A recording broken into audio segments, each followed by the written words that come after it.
running.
everyone to this pregame show looking at action between the Nixa Eagles and the Rockhurst Hawklets state quarterfinals.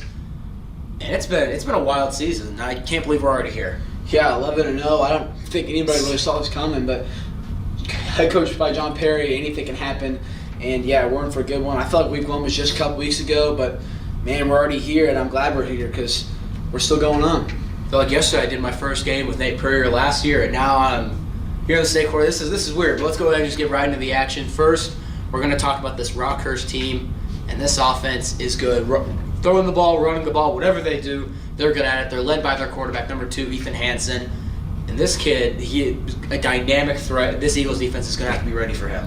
100%. He can do so much. He can do it in the air. He can also do it on the ground as well. 261 yards on the ground on 73 carries. He has a fumble as well, but he is just such a great player. He can do it all, and they will not be afraid to use him on the ground if they have to. But in the air is where you're seeing. And speaking of on the ground, Aiden Ryan, their starting running back, 176 carries for 899 yards and 1 fumble, 5.1 yards per carry. He can also catch it as well, 126 yards on 18 receptions. So many great players on this Hawklets offense, and they're definitely going to be used throughout the game because if they want to get past this Nixa defense. Yes, they are. And this Nixa defense, they have to. This is going to be a trench war. Games like this, where both teams are evenly matched the way they are, this game's going to be one of the trenches. Which offensive defensive line can come out and win that war? And this defensive line is going to have to create pressure. They're going to have to stop the run, but more importantly, they have to keep Ethan Hansen inside the pocket because they run a lot of play action bootleg with him, and when he gets outside the pocket is when he is at his best. Yeah, 100%. This game's going to be a shootout. I think if you took Nixa, press Control C, and then went on Document, press Control V, I think Rockhurst would pop up too because they're the exact same team in aspects. They are really, really similar. They find their ways on the ground. They find ways in the air. Their defense is good. Their offensive line is good. So just so many great things. They have a Jackson Cantwell, their own type of Jackson Cantwell, committed to Michigan, 6'8" offensive lineman, which is absolutely ridiculous. So they have so many great players, and it's going to be an absolute shootout. Their last game, a win against Lee Summit North, such a great win, 24-21, absolute shootout. Lee Summit North says they got cheated. They might have, but don't make it that close if you don't want it to be like that. So Rockhurst Hawklets, such a great team. So many great wide receivers as well. Jack Bickelmeyer, 505 yards, 5 touchdowns, and 28 receptions. Miles Carlson, 394 yards on 26 receptions, 359 yards and 26 receptions for Mason Tunley. And they just have so many great players that they're going to utilize throughout the game.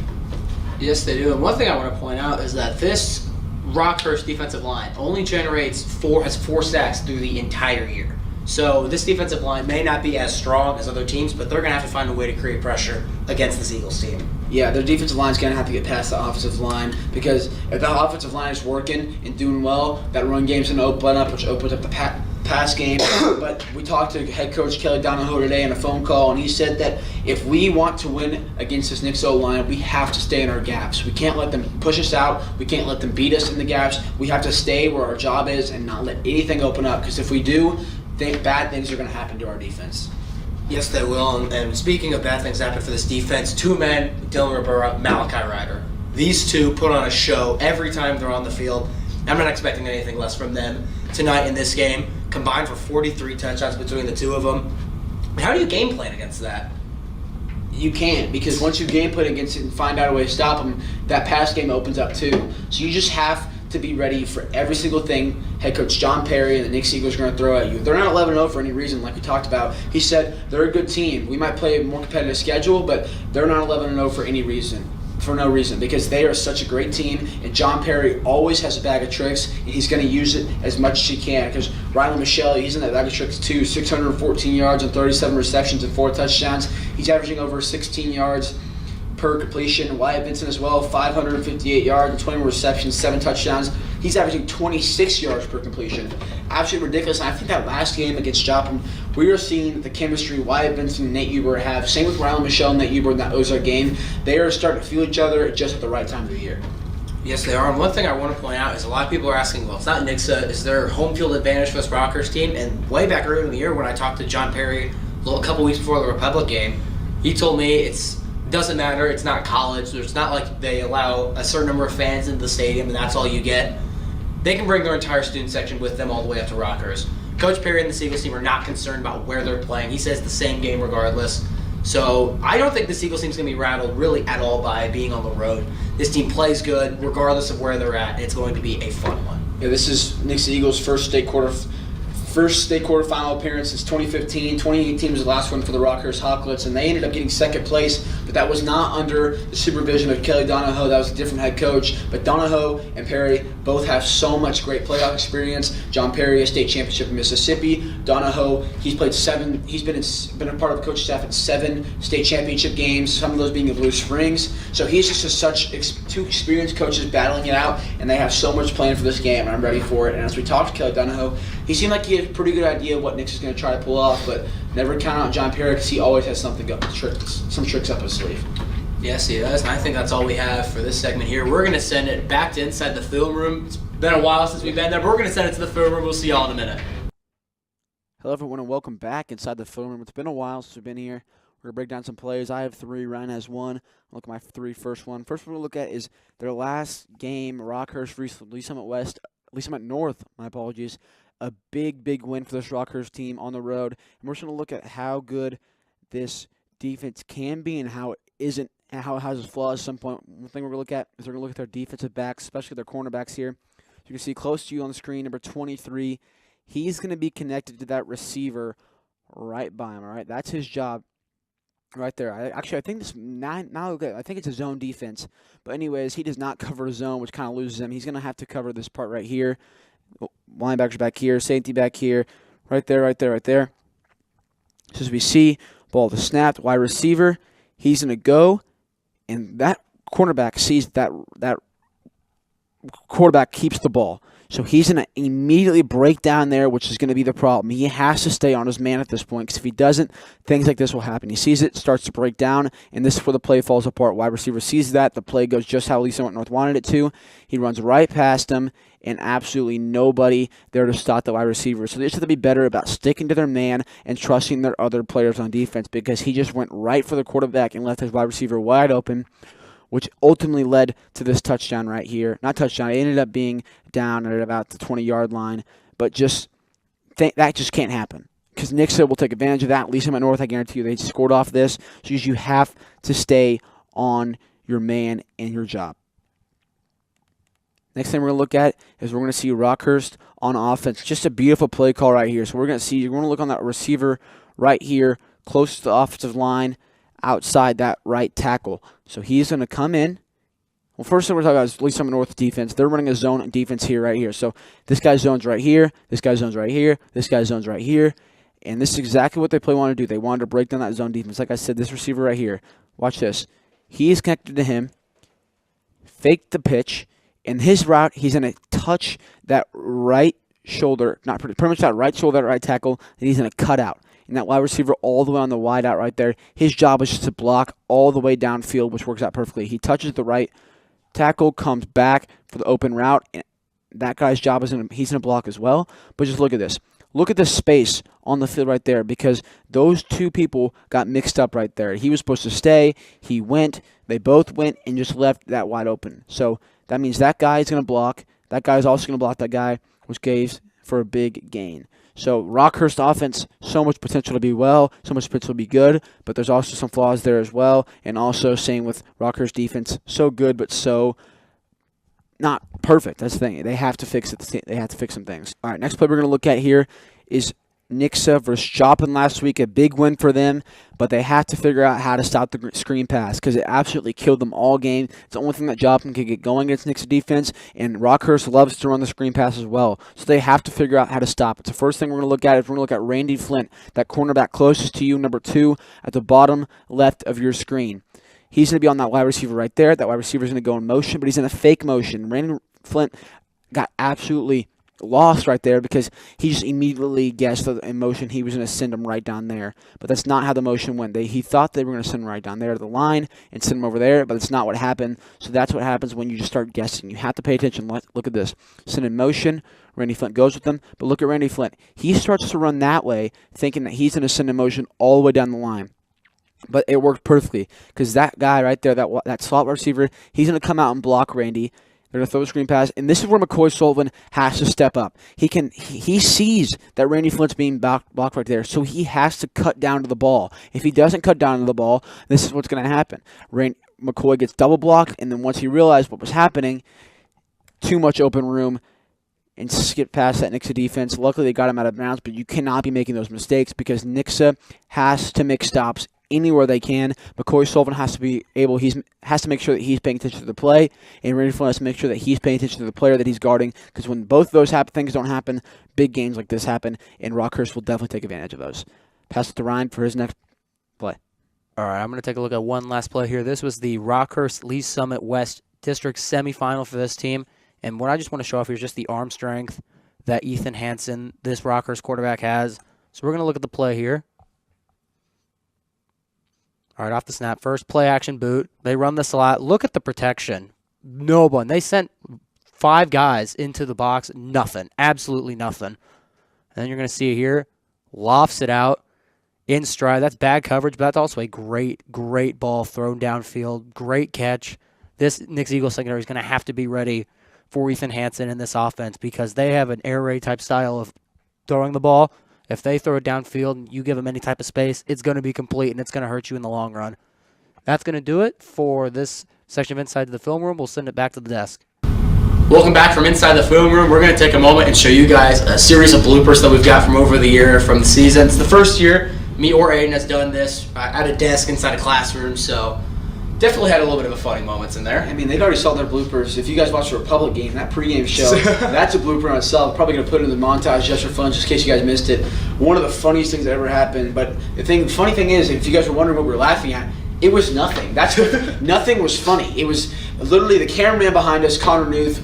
Love the guy, man. He just started laughing for no reason. Tears start falling from his face, and we just start dying laughing. So we don't really know what to do about that, so we just threw apart some bloopers from you guys haven't seen from pregame shows. It's been a great time. Hopefully this isn't our last pregame show, but if it is, it's been a great time with you guys, great time with you, Ryan. But then we're going to go straight to the video. Enjoy.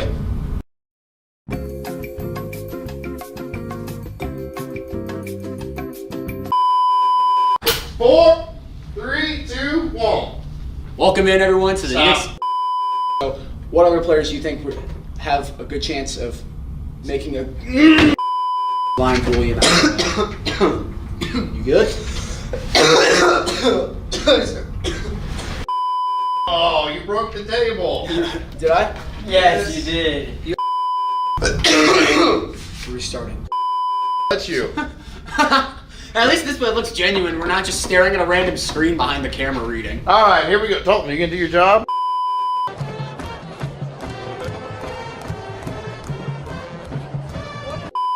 Hello, everyone. Welcome into the Nixa Live Production pregame show for week 2 of this season. All air services.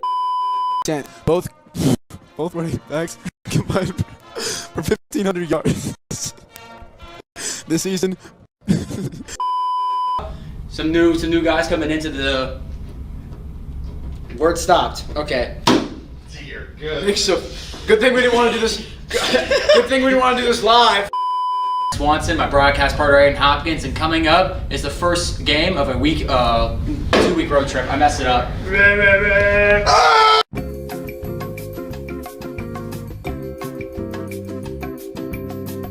Welcome back from that blooper segment. I hope you guys enjoyed it. And instead of COC picks, we're going to have just the pick of the game, Nixa versus Rockhurst.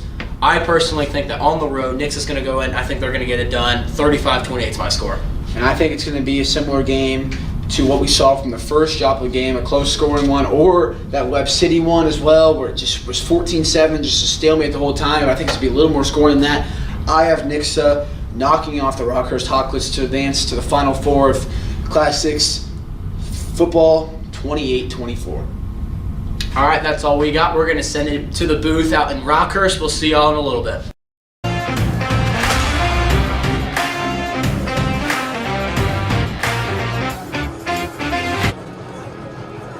And welcome into Rockhurst High School. It's time for the state quarterfinals. Districts are over. It's time for the big tournament to commence. State quarterfinals. That's the Nixa Eagles versus the Rockhurst Hawklets. Action is coming at you in about 15 minutes. Welcome in everyone of those watching and those listening on YouTube and 107.5. I'm Ryan Swanson alongside my broadcast partner, Aiden Hopkins. Welcome in everybody. Aiden, how we feeling tonight? Feeling good. We're in for a good matchup. We talked to both head coaches, both feeling great. Kelly Donahoe said there was a little bit of distractions between this week getting prepared for the game. But John Perry said his team had a perfect week of preparation. Hopefully that's going to show in the game for them. Yes, hopefully it will.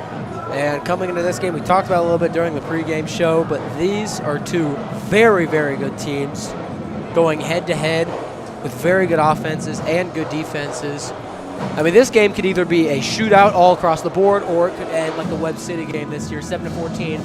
I'm excited. This game, I'm hoping it's going to be all over the place, because those are the fun ones to call. But yeah, I'm super excited for this game. Let's go ahead and just talk a little bit for those who may not have been here for the pregame show.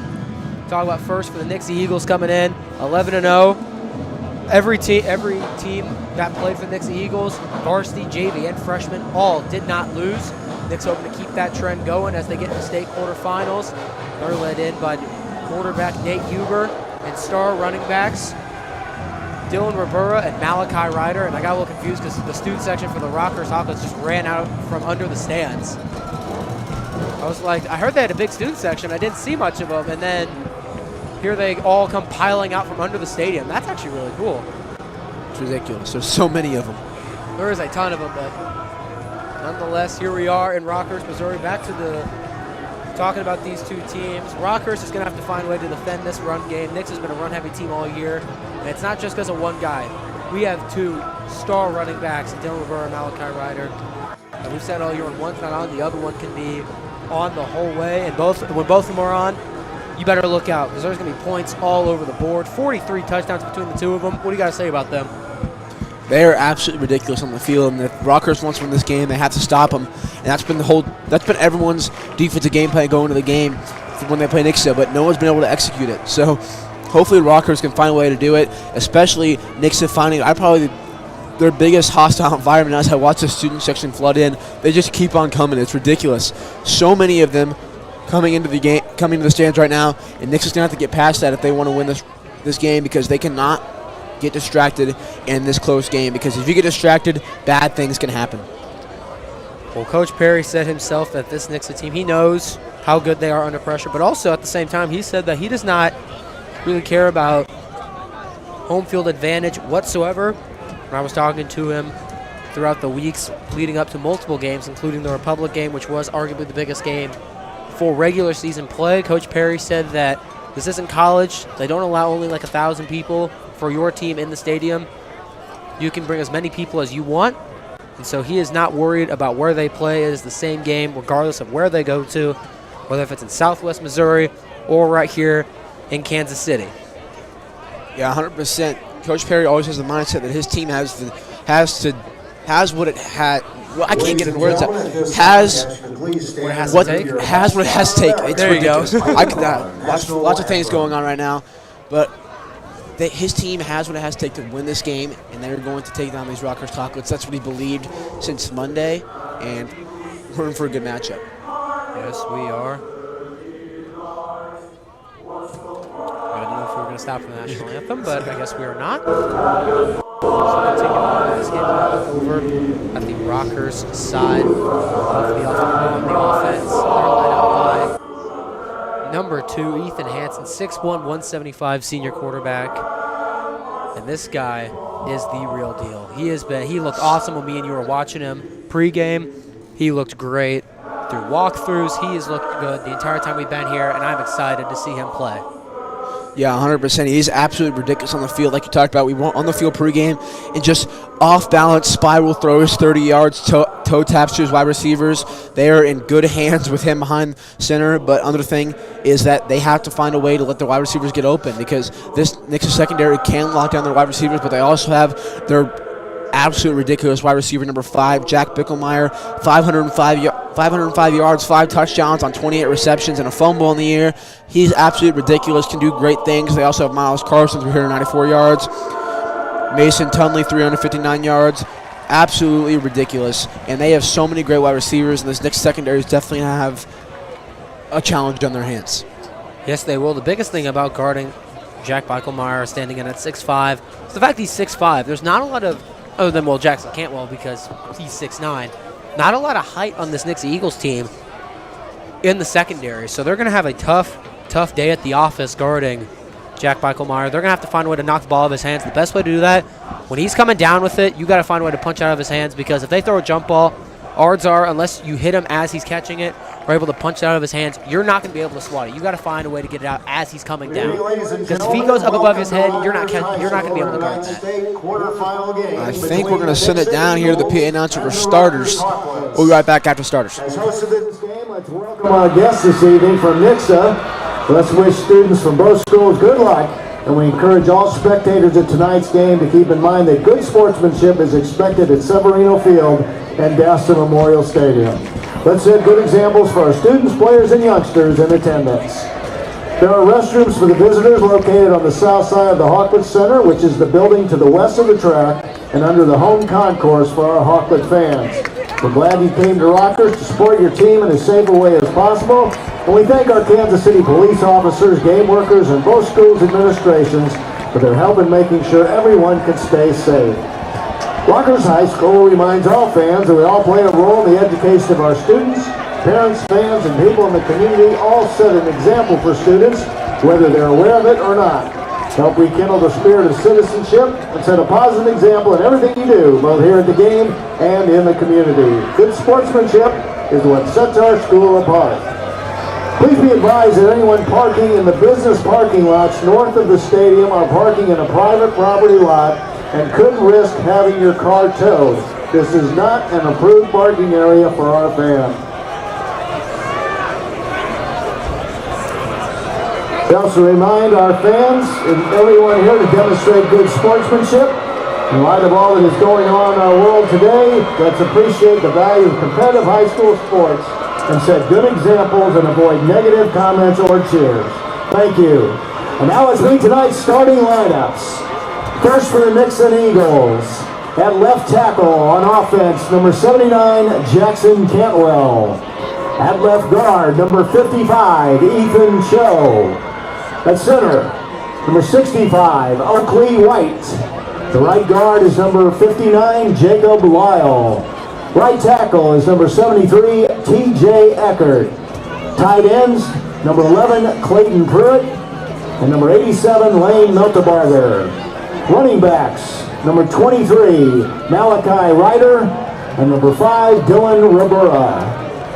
Wide receivers are number 8, Rylan Michelle, number 0, Wyatt Vincent, and number 1, Kevon Flint. And starting at quarterback for the Eagles, number 4, Nate Uber.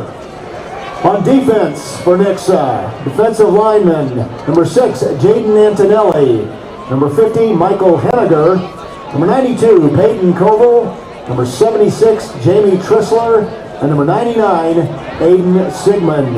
The linebackers are number 48, Eli Frazier, number 46, Anthony Ramey, and number 7, Parker Mann. Starting at cornerback, number 2, Randy Flint, and number 13, McCoy Sullivan. And the safeties are number 9, Spencer Ward, and number 25, Ty Kellis. The specialists for the Eagles, the punter is number 0, Wyatt Vincent. Place kicks will be handled by number 24, Josh Cribbs, and number 49, Braden Comkey. The holder is number 8, Rylan Michelle. The long snapper, number 48, Eli Frazier. Kick returns, number 8, Rylan Michelle. And number 9, Spencer Ward. Head coach of the Eagles is John Perry. Let's welcome the players, coaches, fans, and administrators for the Nixa Eagles.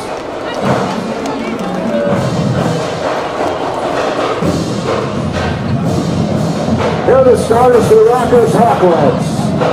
At tight end, number 11, Mitch Forbes. At left tackle, number 54, Andrew Sprague. At left guard, number 62, Jack Manning. Starting at center, number 64, Drew Mazzina. At right guard, number 66, Trey Goodell. At right tackle, number 70, Luke Llewellyn. The wide receivers, number 14, Mason Tunley. number 2, Jack Mickelmeyer. Starting at running back, number 7, Aiden Ryan. At fullback, number 40, Tommy Coppinger. And at quarterback, number 2, Ethan Hansen. On defense for the Hawklets, defensive end, number 6, Vince White. Nose tackle is number 62, Jack Manning. At defensive end, number 66, Clay Deneau. The linebackers are number 40, Thomas Coppinger. Number 43, Jeff Ketting. Number 11, Mitch Forbes. And number 22, Vince Jacoby. Starting at cornerback, number 23, Ben Stringer. And number 14, Mason Tunley. The safeties are number 10, Micah Oder. And number 3, Logan Kiefler. Hawkwood specialist, place kicker, number 3, Logan Keeper. The punter, number 22, Vince Jacoby. The holder, number 8, Charlie Luce. The long snapper, number 73, Bo Newberger. And kick returns will be handled by number 14, Mason Tunley. And number 10, Micah Oder. The head coach of the Hawklets is Kelly Donahoe. The Rockhurst Hawklets.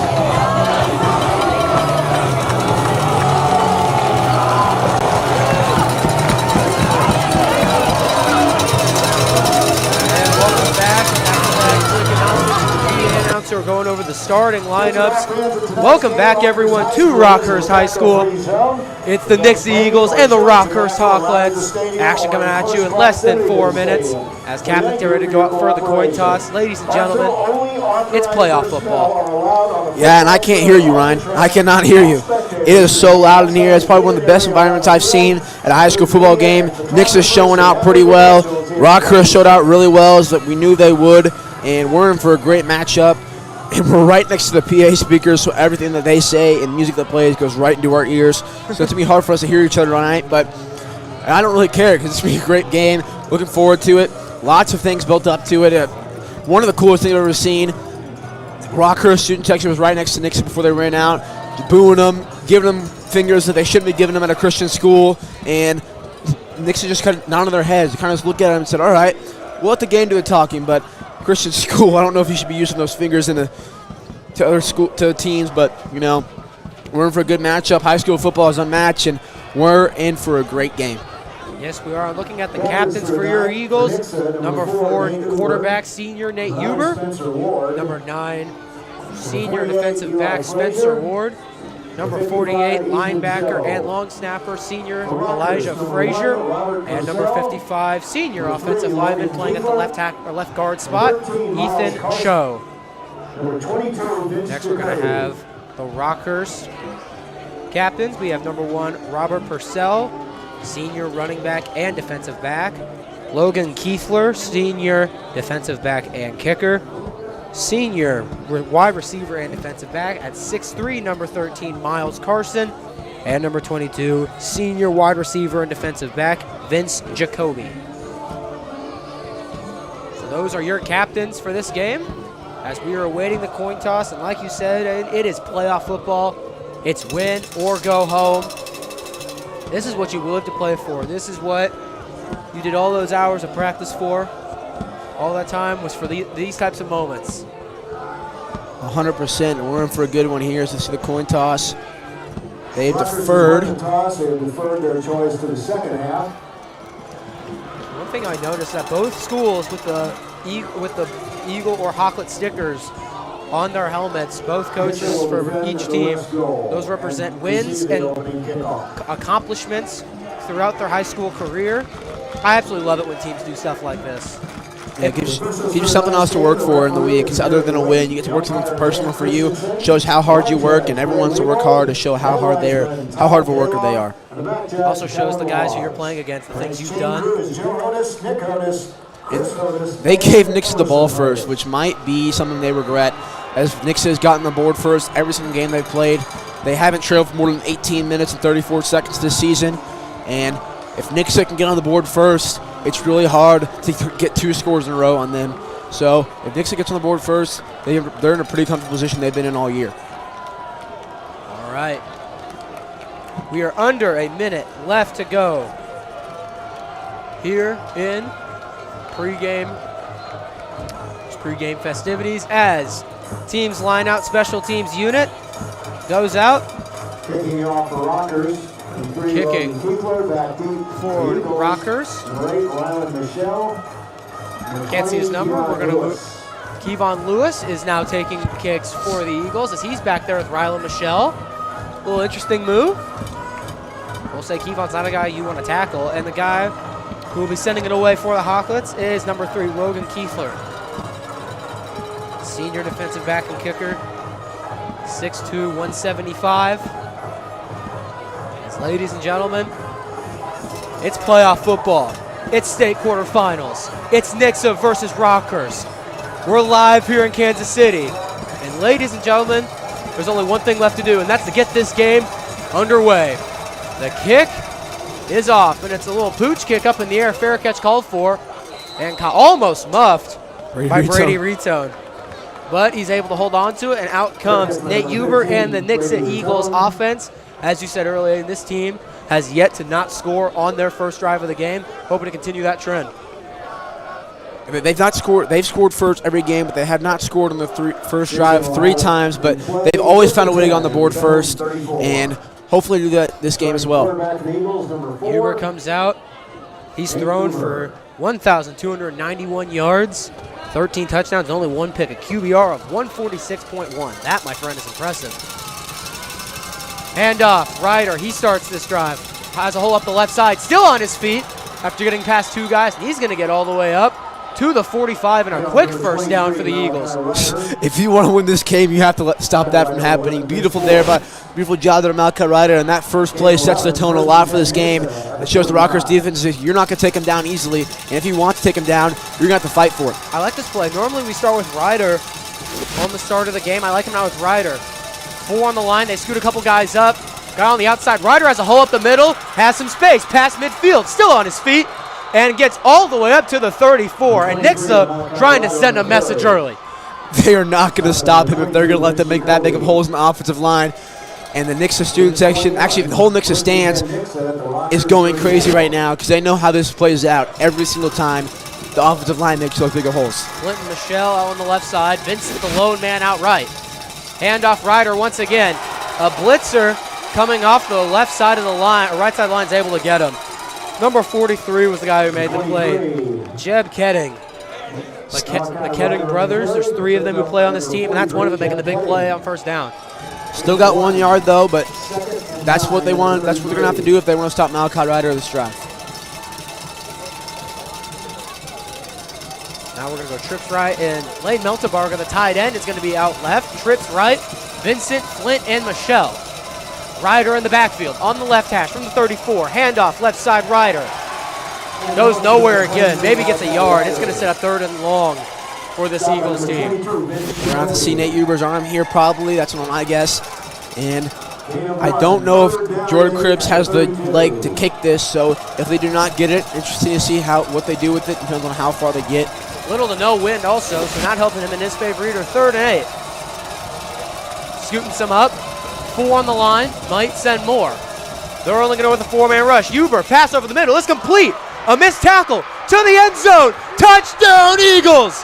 Kevon Flint with the icebreaker. And with under 2 minutes into the first quarter, the Eagles strike. Kevon Flint has not been targeted at all, pretty much all year. He has 1 touchdown, and that's the biggest time to get your second one. Beautiful job there. Beautiful call by the offensive coordinator for the Nixa Eagles. And we are in for a good one as the Eagles get on the board early here in this first quarter. Kevon Flint came in this game only 6 receptions for 139 yards. Kemke lines up to send the extra point through. It's up, high kick, and it's right down Main Street. Ladies and gentlemen, the Nixa Eagles come in and with only took 1 minute 55 seconds to get 7 on the board. Eagles up early. And Rockhurst Hawklets, this is Southwest Missouri football. Welcome. I told you this game's either going to be a shootout or it's going to be defensive heavy battle, and it's looking to be a shootout or early. Eagles still keep that trend up, and you're listening to Nixa Football on 107.5 The Bob FM.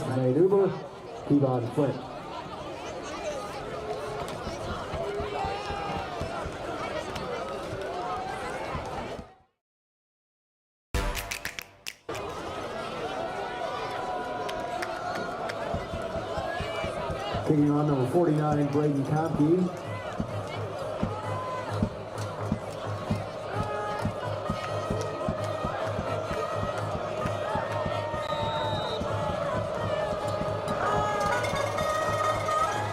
Comke sets it on the ground. They're scooting up. Onside kick early. And the Rockhurst hands team looks to recover. Eagles try to play aggressive early, but the Hawklets able to get on the ball. And we saw the Eagles run a little bit of that type of stuff through their walkthroughs today. A little different ways to send an onside kick down, and that one almost had a chance. Only had one guy to beat, and was able to, hands team able to get it. So now out comes Ethan Hansen and the Hawklets offense with great field position on the 49 on the left hash. Starting at quarterback for Rockhurst, number 2, Ethan Hansen. 2 outright, 1 on the left, 1 in the backfield. Hansen in the shotgun.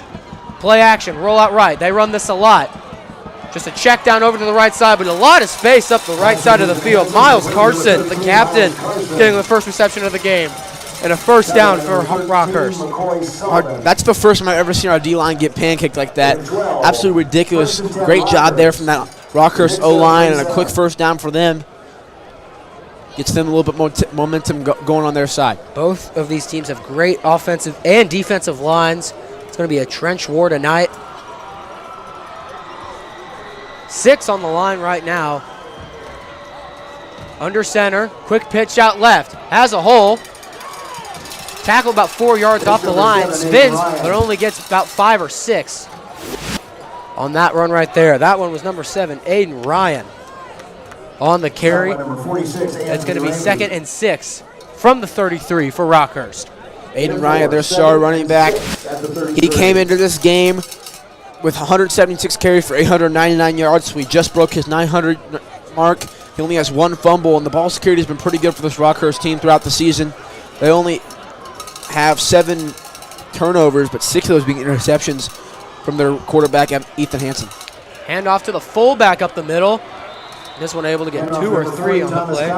Number 40, Thomas Coppinger, was the one who got the carry. It's going to be 3rd and 3 for the Hawklets.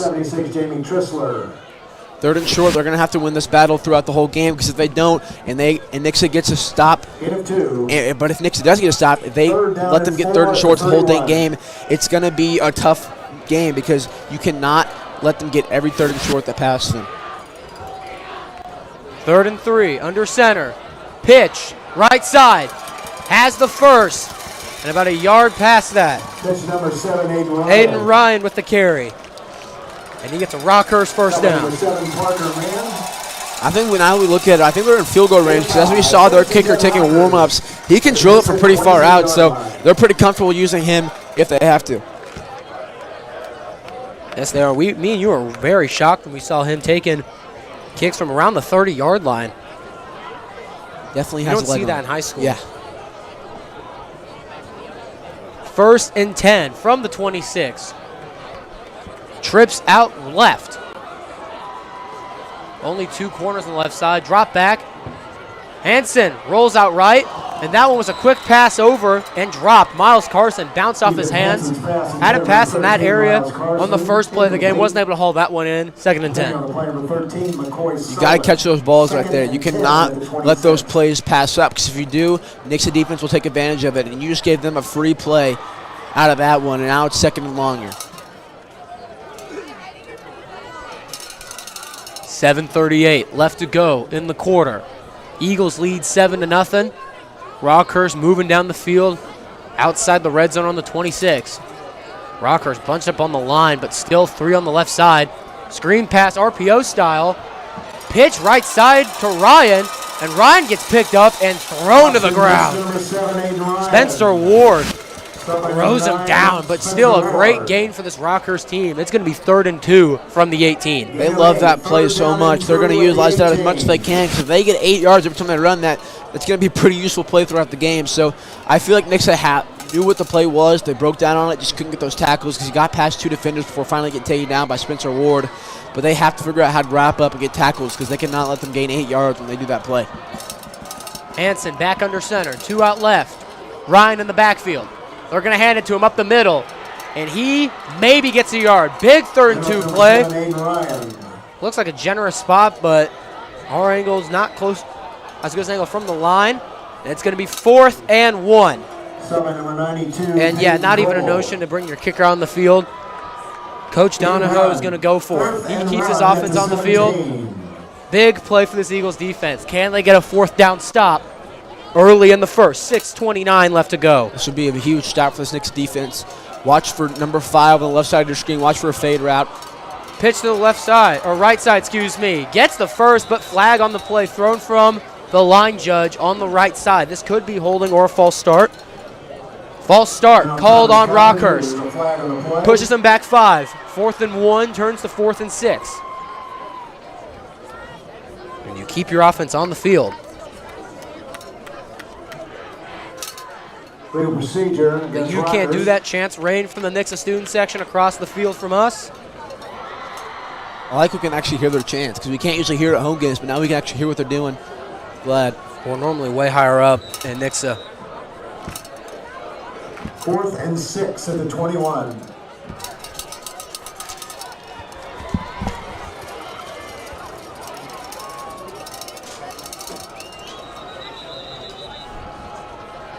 Whistle's blown. It's 4th and 6. They were lining up. Refs having a talk.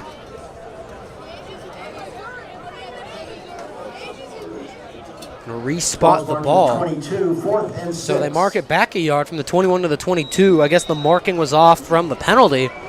4th and 6 still. Hansen, 2 on each side. Motion from Ryan. Quarterback draw. He has a 1st and more inside the 15 to the right side. And he is down at the 11. The hole that offensive line had was ridiculous. The room he had to run through was ridiculous. Great job with that Rockhurst offensive line and a great play call there. Yes, it was. Rockhurst, big play. They're on the 10. 5:53 left to go. 1st and goal for Rockhurst.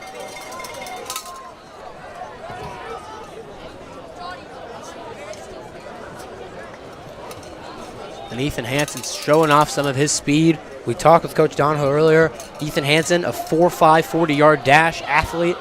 That is insane for a high school quarterback. 2 out left, 1 out right. Hansen keeps it himself, running to the outside.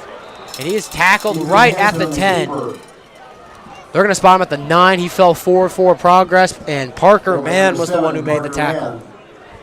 They read that play perfectly. He went off that left side of the line, chased him on that quarterback keeper, and got him down so he couldn't get any more yards than he already had. Parker, man, he's not going to miss a tackle in the open field. He lives for those types of plays. One of the best guys at making them on this team, and he shows it off there. 2nd and goal. They spot it at the 8 on the right hash. 5:17 left to go in the first. Hansen drops back. They throw it up. Fade, and it's knocked away and incomplete. Number 13, McCoy Sullivan with the defensive play. And he came in later in the season, and what a play from the guy who was hurt to start the year. Textbook coverage there by him. Just absolutely beautiful. No flags, no penalties, just great coverage. Can't do anything about that as a wide receiver. Just beautiful. If he was able to get that second hand up, that ball was picked. Yeah. Only able to get one. It would have been an incredible one-hand snag if he got it. But it's going to be batted away and complete. 3rd and goal from the 8. 5:12 left to go in the quarter. 3 out left, excuse me, for the Hawklets. Hansen, he rolls out left. He's looking. Sees nothing. Slings it to the end zone, and it's caught! Touchdown, Rockhurst! Number 14, Mason Tunley, ties it up for Rockhurst if the extra point is good. Everyone got too focused on the guy on the left side of the line. All broke down on him and then realized there's someone in the back of the end zone too. And great job there by the senior quarterback, Ethan Hansen, to see that guy right there. And that's how dangerous he is on the ground. Eagles almost blocked the PAT. McCoy Sullivan came off the line, but the kick is up and through the uprights. 7-7. We're even up. And you're listening to Nixa Football on 107.5, the Bob FM. Football fans, Show Me Bear 2023 will be held November 30th through December.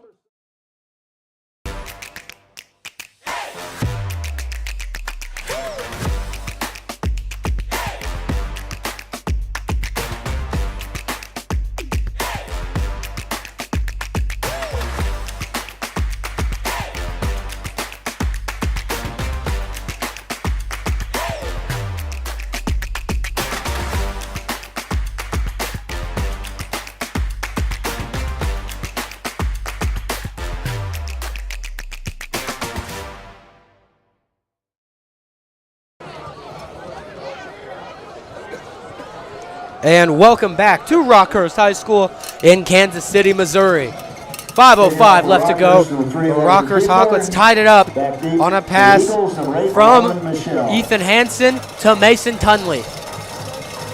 They tie it up with the extra point. 7's the score. 5:05 left to go. And this game's heating up.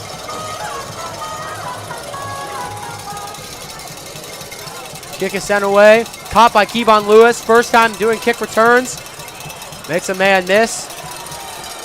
Kevon saw a lot of time as a backup running back for this team, but he's a guy you don't want to tackle. Great power back. Able to get it up to the 23. And out comes Nixa for their second drive of the day. You're probably going to see Dylan Ribeiro on this drive. Last touchdown came from Nate Huber to Kevon Flint. 15 yards on the return, 1st and 10 Eagles at their own 23. Pistol formation. They love to run this formation. They've gotten more used to it as the years gone on. Punches at the line. Handoff. That's going to be a false start. Yep. 1st and 15 now. Ribeiro is now the running back as Ryder comes off the field. That's a costly penalty for the Eagles. Makes it 1st and 15 at the 18. Ball spot at the 18. 1st and 15, 4:58. That's a tough pill to swallow for this Nixa offense. They have to find a way to generate more yards on this 4 downs. And Rockhurst with only 3 on the line. They send about 5. A lot of inside linebackers came up. Ribeiro gets the snap up the middle, able to get 4. Nope, they're going to give him 5 on that. He's back to the 23. Reset everything, 2nd and 10. 2nd and 10 at the 23.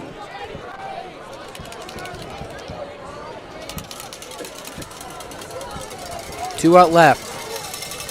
Melterbarger and Michelle with Vincent on the right. Ribeiro in the backfield, 4 on the line for Rockhurst. They send 4, 1 off the edge. And Huber's going to keep it. Went for a quarterback keeper, but it gets blown up. Tackle in the backfield. That one made by number 10, Michael Oder. Huber on the keeper, tripped up by number 10, Micah Oder. Almost able to get away with it, but able to trip Huber up. 3rd and 11 coming up for the Eagles. Costly 3rd down. That penalty doesn't help them out. And the Eagles in a big 3rd down and a big chance for this Rockhurst defense. 2 on each side. Ribeiro in the backfield. Hawklets, 3 on the line. They send 3. Huber drops back. Looking, fires, intercepted! Nate Huber's picked off.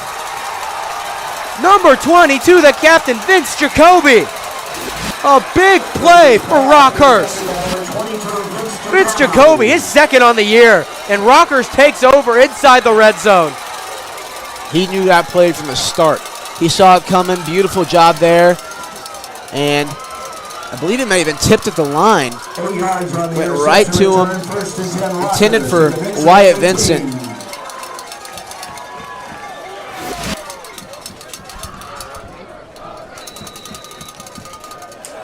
Costly turnover for Nixa. And Huber has not thrown that many picks all year.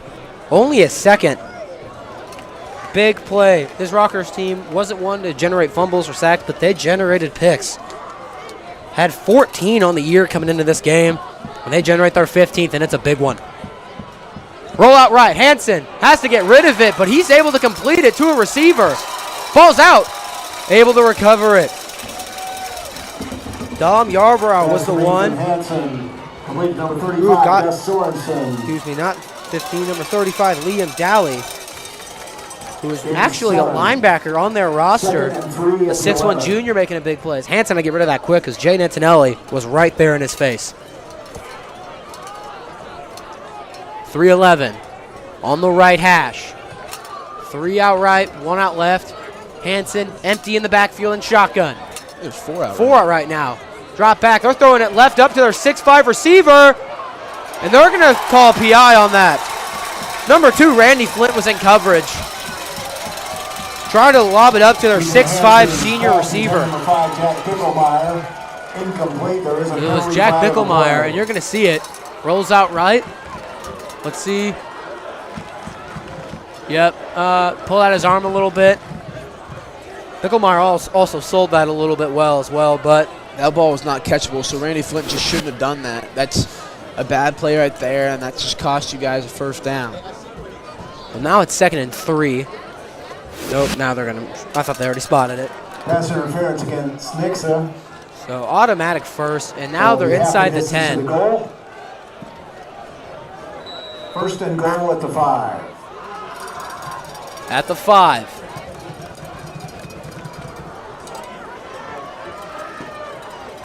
One receiver on each side. Stacked at the line. Ryan in the backfield. Hanson under center. Handoff Ryan up the middle. Has space. Fighting for the end zone. And he hits Pater. Touchdown, Rockhurst. Number 7, Aiden Ryan. Able to give Rockhurst the lead in the first. That's huge. Great job by the Rockhurst defense to force a turnover. Now they find the now the Rockhurst offense finds the end zone, gives them a lead, and puts the Nixa Eagles in an unfamiliar situation.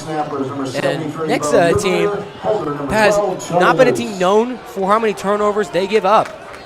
This team's a team that's been very, very strict on ball security. Flag on the PAT. Penalty flag, false start against Rockhurst. False start on Rockhurst.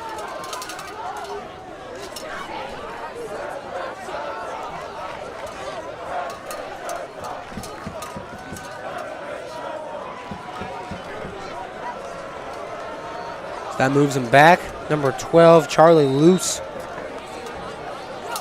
is the holder. Tip will be made from the 15. And Logan Kiefler is the kicker. Goes for it. And it's blocked! Nixa blocks the extra point. It stays a 6-point game. Big play for the Eagles. And you're listening to Nixa football on 107.5, the Bob FM. 2:54 to go in the first quarter. Rockhurst 13.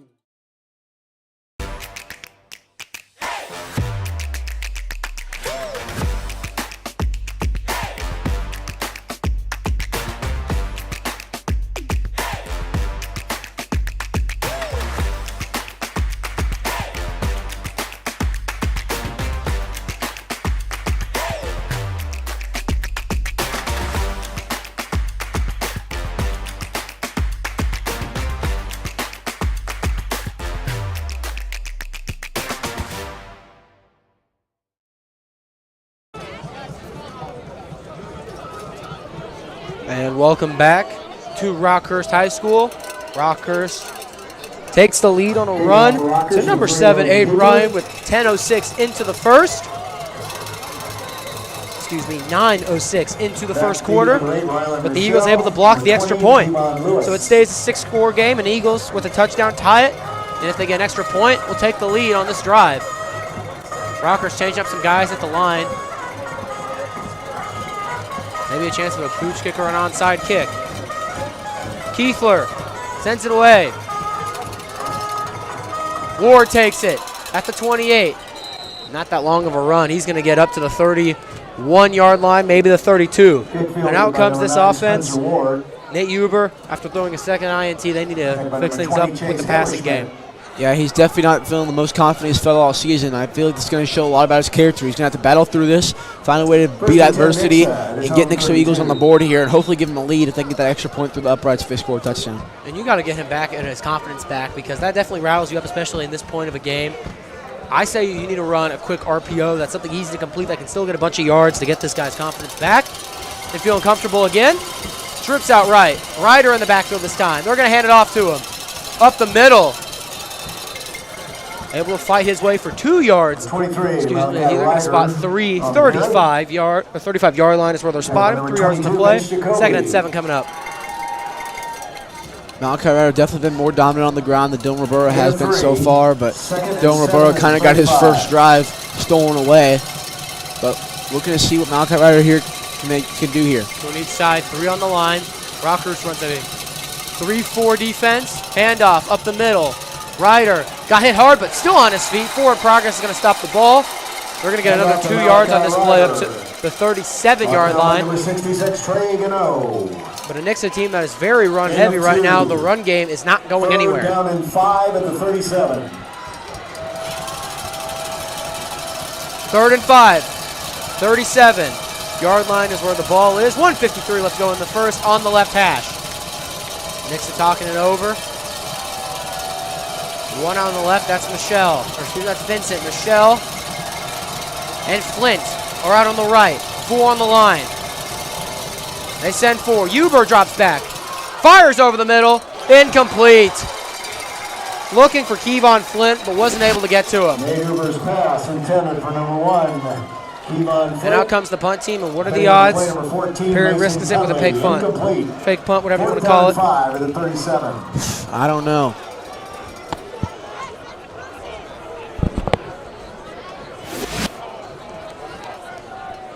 Fourth and 5 from the 37. Playing number 0, Wyatt Vincent. Wyatt Vincent is the punter. Back deep for Rockhurst, number 7, Hayden Ryan. Wyatt sends it away. Not that far of a punt. It's going to bounce past the 50, but be spotted at the 47. 1:25 left to go. Ball is now by number 48, Eli Frazier. And the Rockhurst Hawklets are now going to start their first drive that's on their side of the field. Not in Nixa's territory.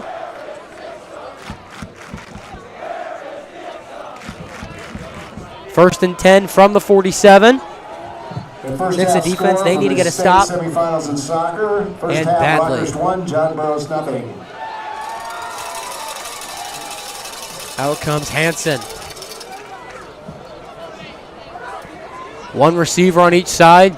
Tight ends at the line. Ryan in the backfield. First and 10 from the 47. Hand off to Ryan. Trying to fight his way, but he's going to get maybe half a yard. The Nixa Eagles defensive line with the big run stuff. 2nd and 9 coming up. Off to Hayden Ryan. Nixa defense needs to get a stop here. They have to get the momentum back on their side after their first drive. They had all the momentum, and then Rockhurst sucked it all out of them. Antonelli. So they have to get a stop here and get the offense on back on the field. Gain of 1, 2nd and Hopefully 9 at the give 48. Nixa the lead. You know, if things really go well for this team, they need something to put in the turnover bucket. They need to force a fumble, an interception, or something. Under a minute, 45 seconds. 2nd and 9 from the 48 of Rockhurst. Play action. Hansen rolls out. Finds a man over the middle, and it's incomplete. Looking for number 14 on the play. Mason Tunley, but Spencer Ward breaks it up. Brings up 3rd down and 9 at the 48. That's a great job here, and they force a 3rd and long on this team, something they haven't seen all night. Interested to see what they do here in this situation. The Nixa defense looking for a quick 3 and out here, but I wouldn't count this Rockhurst offense out just yet. No, you got a lot of things to worry about for the defensive side of the ball. Obviously, you got to worry about 6'5" Jack Picklemeyer, but you also got to worry about Hansen's ability to get outside the pocket. This contain needs to keep him inside. Hurry up to the line. Only 2 out left. Hansen in the shotgun. And they're going to hand it off to Ryan. Big run up the left side. Not able to get the first. He's going to be short about 3 yards. Hand off number 7, Hayden Ryan. And Rockhurst offense stays on the field. 4th and 3 from the Eagles 46 on the left hash. Only 15 seconds left in the quarter. Will they run a play before the quarter ends? They might just try and get him to jump. 6 seconds. 5, 4, 3, 2, 1. And they don't get it. So that is going to do it for the end of the first quarter. And the Hawklets lead the Eagles 13-7. 4th and 3. Big chance for the Eagles to get the ball back and try and take the lead in this game. Rockhurst trying to make it a 2-score game. We'll be back after this short break for the start of the second quarter. Now your HVAC is good to go. Yeah, mine is not good to go. Can you fix this? Air Services provides the highest quality work, guaranteed. Yeah, I really thought I nailed it. Am I gonna end up paying extra for this? What we quote is what you pay, guaranteed. So you got any tips for an aspiring home repair pro? You called Air Services. That was the right move for sure. AC Diagnostic for only $73. Visit airservicesheatac.com.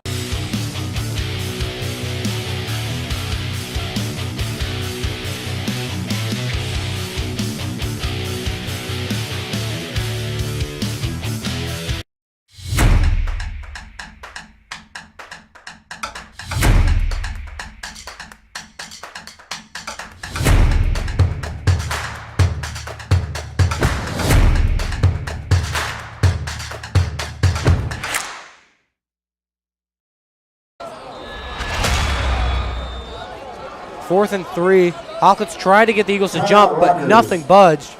And timeout Rockhurst. Their first of the quarter, or of the half, excuse me, as we just started the second quarter.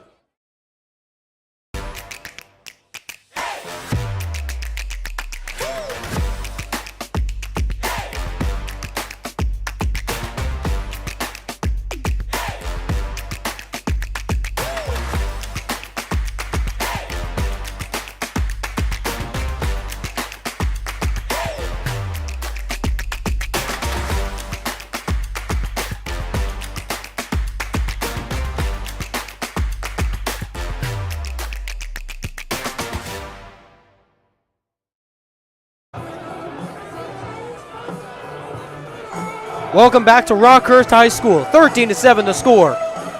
Second quarter about to get underway. All 12 minutes are on the clock. I'm Ryan Swanson alongside Aiden Hopkins. 4th and 3. Can the Eagles get a stop? 5 on the line. They send 5. Ryan with the handoff. He's fighting for it. The line's pushing. I think that's short. From my view, that is short. Eagles fans are on their feet. It is short. The Nixa Eagles get a turnover on downs and get the ball back at the 46. 4 and out. That's the biggest stop this Nixa defense has had all year. They just flipped the momentum, 180-degree turn. Rockhurst had all of it after 2 on scores and a turnover. Now Nixa offense has to take this momentum and run with it. They have to get on the board here and take the lead, or at least tie it. Big, big play for the Eagles defense. And now this offense has to come in and make a play. Ribera is now the running back. Huber still in the backfield. Trips out right. 3-4 for Rockhurst. They send 3. Play action. Huber drops back. Looks down the field. And it's picked off again. Another interception. This time it's number 3, Logan Kiefler. He had 2 interceptions throughout the year. He picks up his 3rd. And I don't think Huber ever saw him. No, he did not. I think he just was worried about Wyatt Vincent. That's all he saw, and then he just threw the ball, and I think once he let out his hands, he realized what was happening. But Nixa defense kind of gassed, having to take some time here. The Rockhurst offense having to take some time here. He probably catch his breath, come back on the field. And after making a huge stop, the Eagles defense is back out on the field after Huber's 2nd pick. Remember, he only had 1 coming in on the year. Throws 2 in the first half. Hansen drops back. He's looking. He's rolling all right, and he's tackled in the backfield for a sack. Jaden Antonelli has 7 on the year and picks up his 8th, and a big play to set the tone on this opening drive. Nixa defense is finally figuring it out. Offense had it at first, and then they kind of lost it. Nixa defense didn't have it, and then they finally gained it. So hopefully they can both figure it out at the exact same time and get this Nixa's team we know and we've seen all season. 2nd and 13 from the Rockhurst 32. Just a little bit under a minute has passed. 11-10. 4 outright. It's a screen pass outright, and it gets blown up. Parker, man, in the backfield. And this defense has shown up to play in the opening seconds of the second quarter. Rob Richardson, the defensive coordinator for the Nixa Eagles, has finally figured it out. He's gotten into the Nixa defense head. They said, we have to make some stops. But now it's in the hands of offensive coordinator Dustin Baldwin and that Nixa offense to figure out how to capitalize on the Nixa defense successes. 3rd and 17 coming up from the 28. 10:35 left to go in the quarter. 3rd and 17. The Eagles scooting up. They might send a couple here. 4 on the line. They send 4. Hansen immediately rolls out left. He's looking. He fires downfield for Bichelmeyer, and it's out of bounds, overthrown, incomplete. The Eagles make the Hawklets go 3 and out. Once again. Well, they went 4 and out last time, but either way, they've only kept them 4 downs. So that's a great job in Nixa defense. 2 straight drives. Getting the Rockhurst offense off the field quick, but now, once again, like I said, it's in the hands of Nixa offense to get something happening. And I think this, like I was saying, we need to throw an RPO to start this drive. Huber's throwing 2 picks. He's probably shaking up a little bit. Flags on the play, about to send it down the field. Timeout Rockhurst. Waste of a timeout in my book. So only one timeout left for the Hawklets. 7-13 is the score. And it has been an absolutely amazing game. We're talking about the 2023 Right now. Nixa Show Me Bowl. This year's football championships features 7 This games, Eagles team November 30th is through not December used to 2nd being down in a football game. High school football. No, but the defense kind of feels comfortable now that it's all clicking now. But now it's just a matter of the offense, like I mentioned over and over again. I'm getting repetitive at this point, but they've got to figure something out. They've got to get points on the board. 4th and 17. Hawklets send the punt team out. It is number 2, Vince Jacoby, who will send this one away. One of the captains also listed as a receiver and a defensive back, standing at 6 foot 190. The senior gets ready to send it away.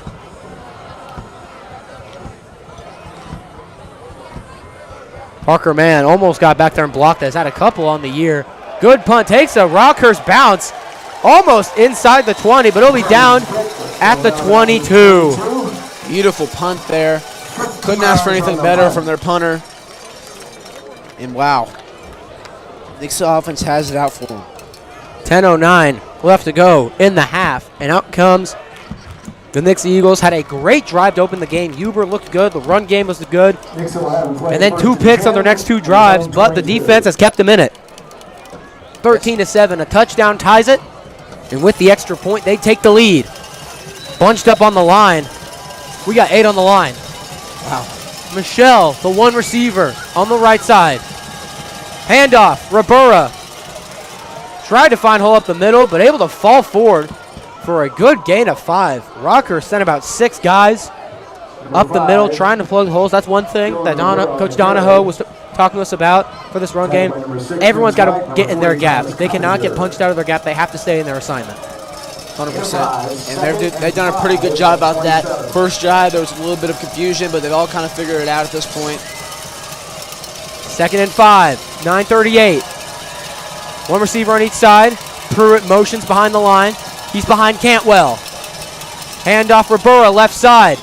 He falls forward up to the 31. So he gets 4, 3rd and 1 coming up. Tackle by number 43, Jeff Kidding. And a big 3rd down coming up for both sides. 8:04, 3rd down and 1 at the 31. Rockhurst secondary has proven to be doing their job. Now this defensive line and the linebacking core are going to have to step up. 5 or 6 on the line. Handoff Rabura, and he's tackled in the backfield. Number 43, Jeb Kading, makes a tackle in the backfield for loss. 4th and 4 coming up, and once again, the Eagles come out and send the punt team.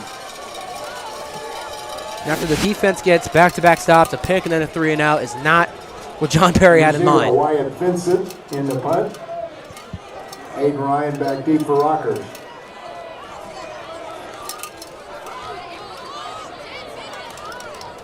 Fourth and 3, 8:20 from the 29. Out comes the punt team. Whistle's blown.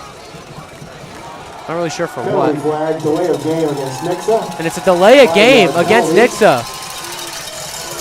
I didn't even notice that the play clock was about to expire. Neither did I. So now it's 4th and 8. Now the Eagles are for sure punting this ball.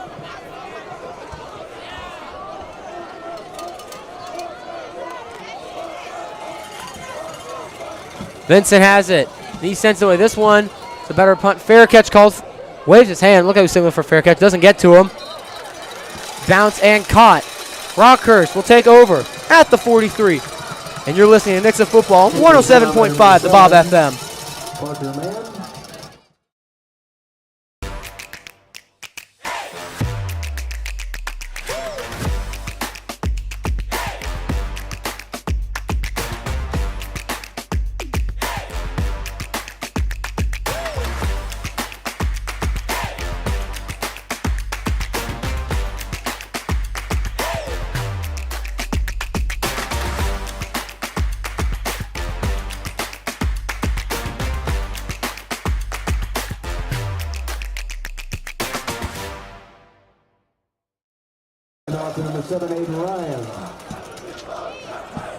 And welcome back to Rockhurst High School. On first down, Aiden Ryan got the carry and gets a big carry for 6 yards. 2nd and 4 coming up for the Hawklets. The first positive play we've seen from this Rockhurst offense in about 6 offensive plays, so they finally got something going. Hopefully they can keep it going. 2nd and 4. Hanson under center. Pitch to Ryan. Left side. Breaks 1 tackle. Breaks a couple more. Past the 45 to the 44. Bounced off Spencer Ward. That's something you don't see often. And a first down for Rockhurst. Jaden Antonelli is slow to get up right now. That's a big loss for this Nixa defense.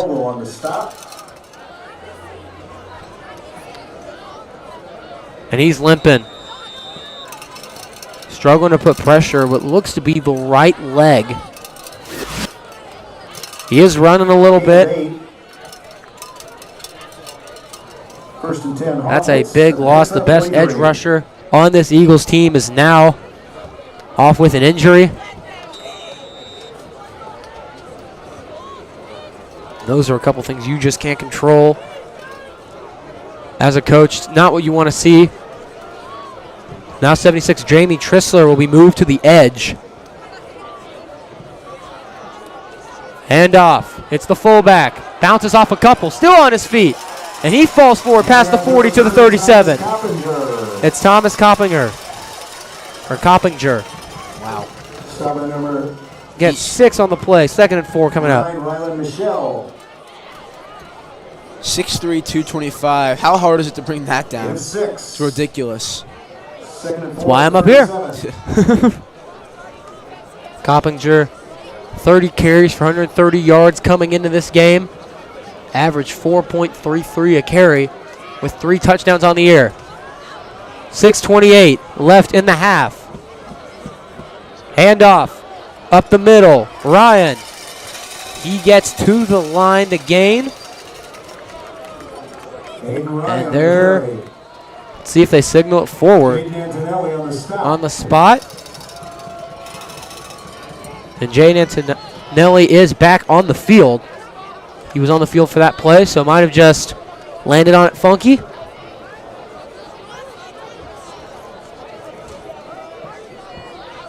Of the rushing for the scoreboard. To say 3rd down. Scoreboard changed it to 1st and 10. It is 3rd and inches. 3rd down and less than a yard. 5:51 in the 2nd. 3rd and inches. 13-7 Rockhurst. 2 on the right side. Coppinger and Ryan in the backfield with Hanson. Handoff up the middle. It is not a far gain, not maybe a yard. But with the line to gain, it's going to be a first for the Hawklets. And there's the official signal. First down, Rockhurst. Jaden Antonelli was the one who made the tackle, but it's not enough. First down, Rockhurst.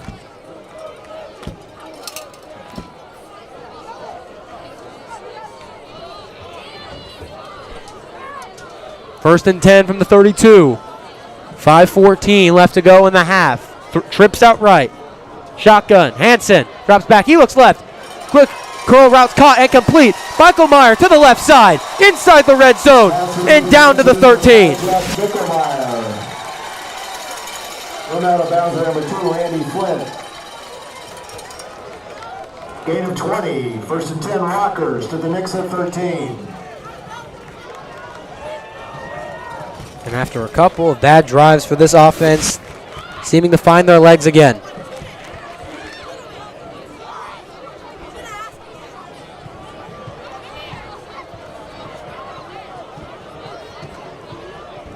Tight ends at the line, 1 on each side. Ryan in the backfield. Hanson, play action. Quick pass to the right side. And incomplete. Hanson, I think, talking with the coaches, might have been a miscommunication as it was intended for number 35, Gus Sorensen. 2nd and 10 at the 13. 2nd and 10. 5:01 left to go in the half. Because it looked like to be miscommunication. It might have been a bit overthrown, but regardless, incomplete.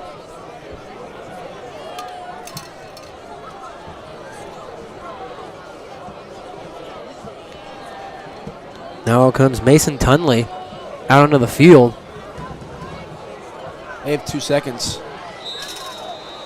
And there it goes. The final timeout for Rockhurst of the half. Fans, please remember to be environmentally And you're listening to Nixa Football on 107.5, the Bob FM. Help Rockers be a little more green for this generation.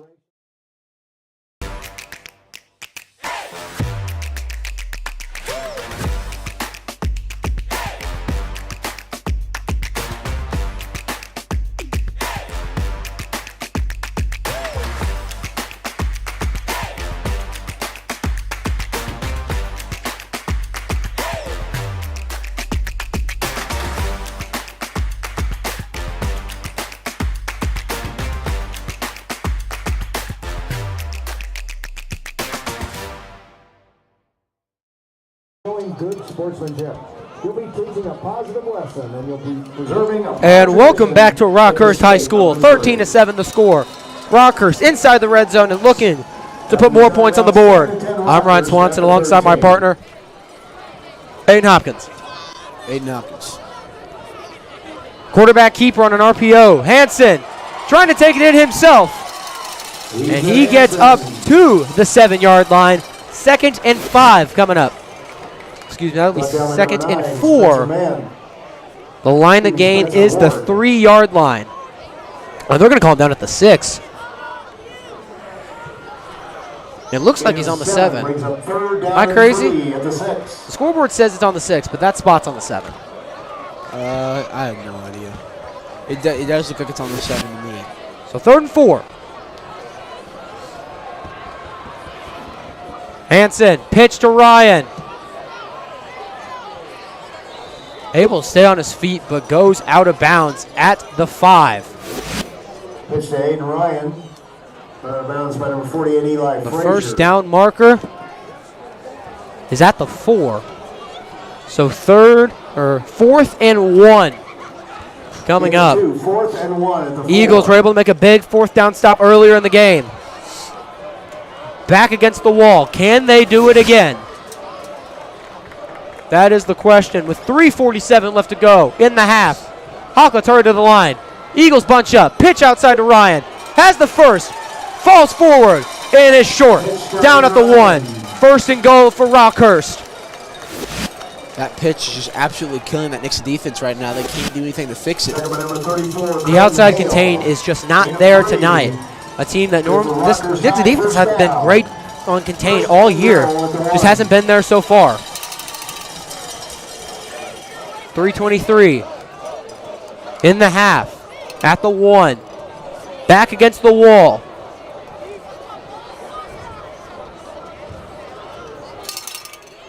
Handoff.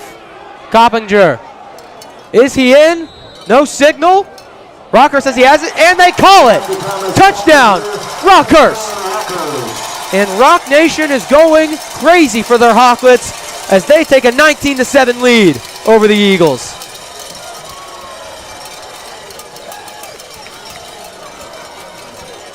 And Rockhurst going for 2, it looks like.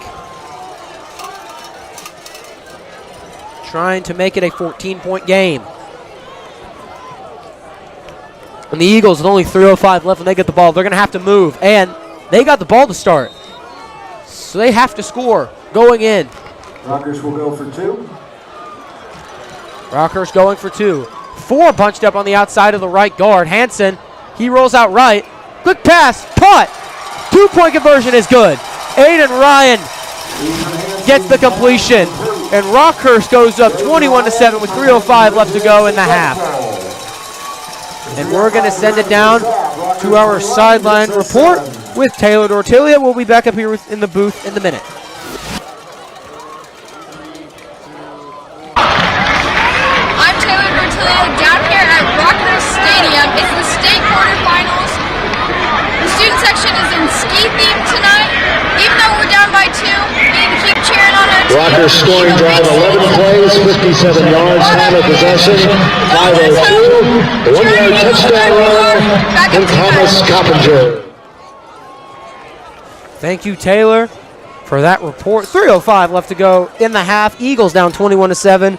And what do these Eagles got to do to get back in this game before the half?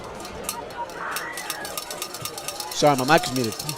They have to score here. They have to score here. I think Nixa is really good about halftime adjustments, as we've seen throughout the year. But they have to score here, I believe, just to keep themselves in this game. And I do want to continue to mention that point there. Perry, in years past, has done great halftime adjustments. The one that comes to mind was the OT winner in Carthage in Week 3 last year. Gavin Kranz caught the touchdown, and then Jordan Tyler had the game-sealing pick. Pooch kick, caught. Meltebarger, fair catch. A little bit of pushing and shoving afterwards, and now a Rockhurst Hawklet is down on the field. He's rolling around in a lot of pain. We're going to step aside. The trainers tend to him. We'll be back.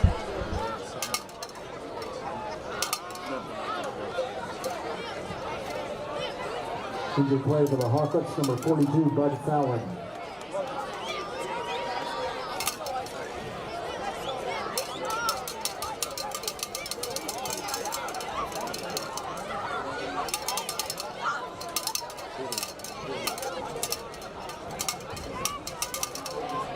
First half score from Missouri State quarterfinal action.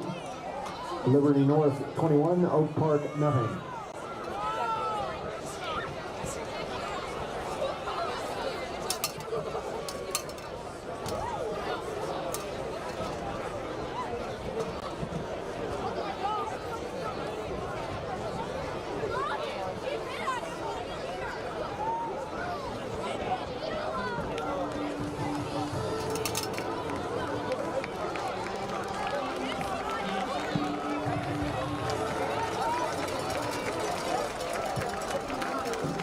Bud Fallon.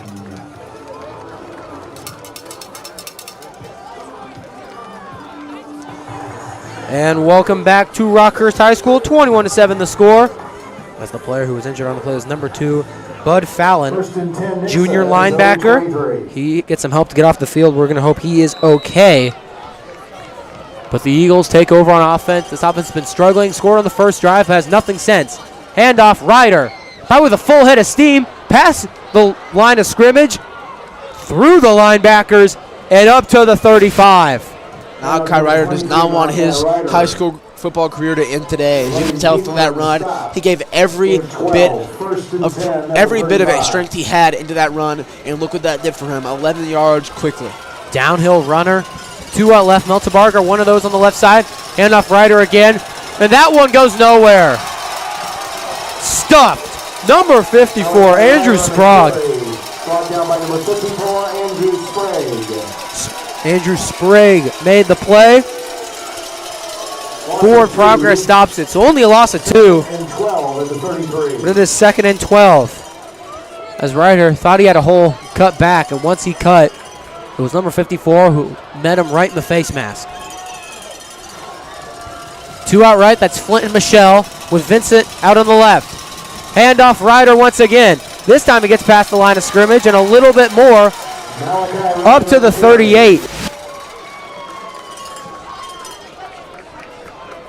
So the line to gain is going to be at the 45, right between the 44 and the 45. Leaning more towards the 45. So it's going to be 3rd and 7 from the 28. Rockhurst fans on their feet. Eagles fans on their feet. Trying to get their Eagles hyped up on the sideline. Handoff. Play action, no. Huber, he's hit as he's thrown. And almost picked again. 4th down. And you punt or you go for it here, Aiden? Punted, I guess. Jay Huber's pass incomplete. Pressure on the quarterback by number 54, Andrew Sprague. Brings up 4th and 7. And with 1:35 left in the half, the Eagles, after scoring on their opening drive, have not gotten anything since that drive. This Rockhurst defense is playing good football. And there you can see the Nixa student section and fans very quiet on that side of the field. Vincent sends it deep on this punt. Fair catch, muffed, on the ground. Pile of humanity, and it's going to be Rockhurst who gets it. Fair catch fumble recovered by I bet every Rockhurst fan's heart dropped for a quick second, as that one was a close one for the Hawklets, but they get the ball, 1:28 left to go. As you're trying to catch a ball in cold weather and you see 6 Nixa Eagles looking right in your eye, waiting for you to drop it, you do exactly what you're waiting for them to do. Every single person, head down, exactly going for the ball, but luckily he beat them to the ball there and retained possession. 1:28, 1st and 10 from the 32. And if you're Coach Donahoe, are you going to try and put more points on the board since you get the ball back, or do you just run the clock out? We'll find out. Hansen drops back, looking, backing up. It's just a quick screen pass. That one's complete. 1st down and more. Still on his feet. Past the 50-yard line at the 47. They have no timeouts. Mitch Forbes was the one who got it, the 6'4 senior. If you're wondering why the time has stopped, they have to place the ball for it to go. The ball's placed, so the clock should be running. There we go. 1:15. Hansen rolls left. And that pass is complete. Once again, it's Forbes, and he's out of bounds at the 31. Time stops. 1:08 left to go in the half. Forbes, 2 big completions. And the Hawklets are at the 31.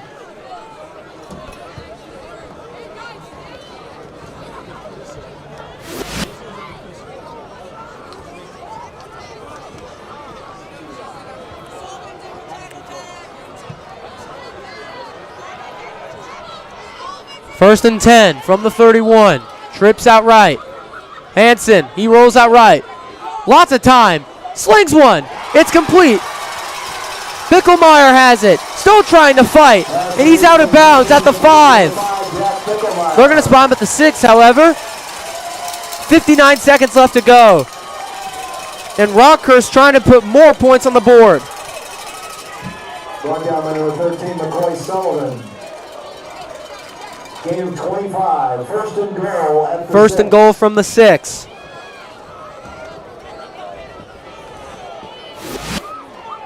And this Hawklets offense has just torched the secondary on this drive.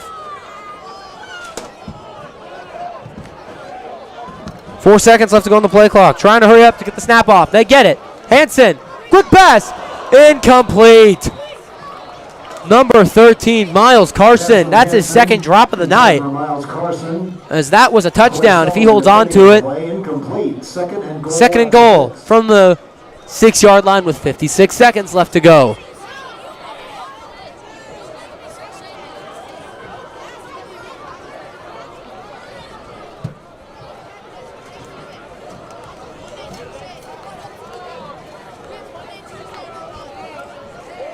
Eagles trying to make a stand to keep the Eagles in this game. Hansen rolls out left, has time, fires, complete, falls for the end zone, and is in. Touchdown, Rockhurst. Aiden Ryan out of the backfield gets a touchdown, and Rockhurst is pouring it on. Wow. This team is ridiculous. And you're going to see it here. Falls for, yep, that's in. Keithler walks, sends it up, and it's good.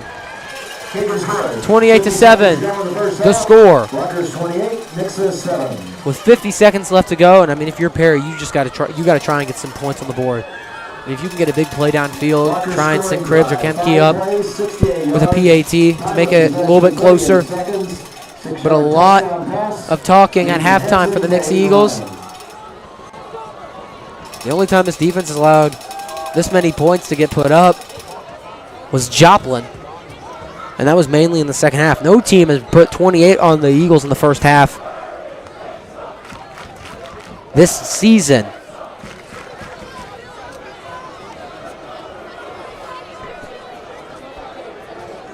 Rockhurst gets ready to send it away.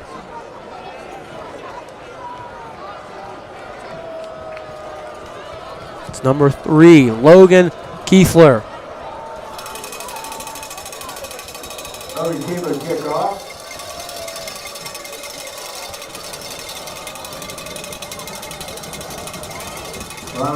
Sends it away.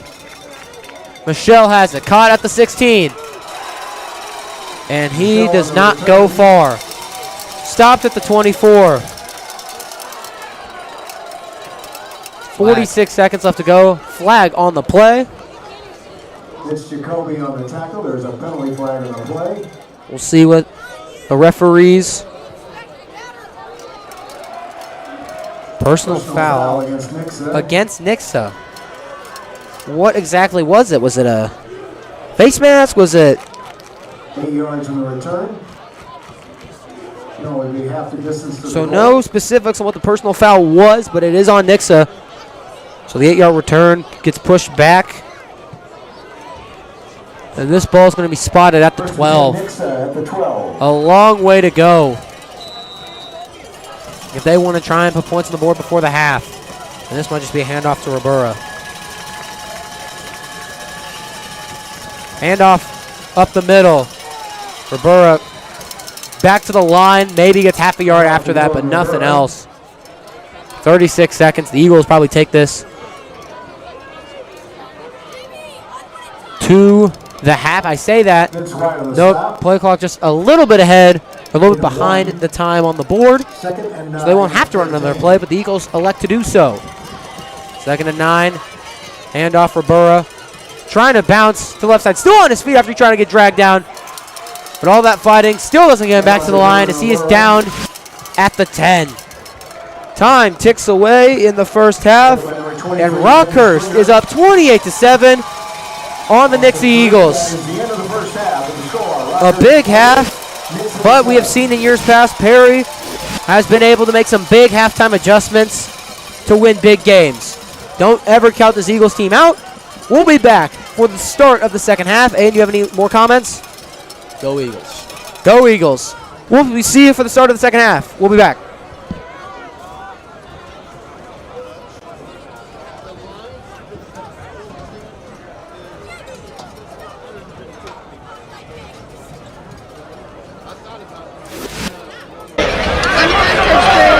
This is the farthest you've gone as the Nixa coach so far. What were your preparations like this week? Well, they were really good. Sometimes they don't like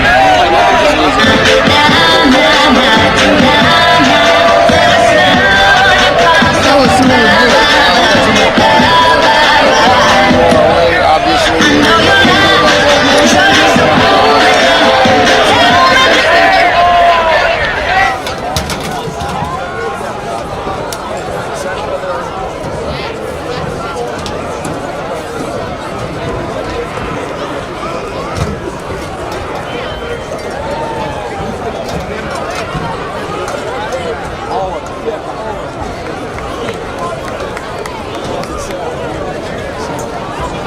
Ladies and gentlemen, put your hands together for the Nixa dance team.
dance team. Great job, ladies.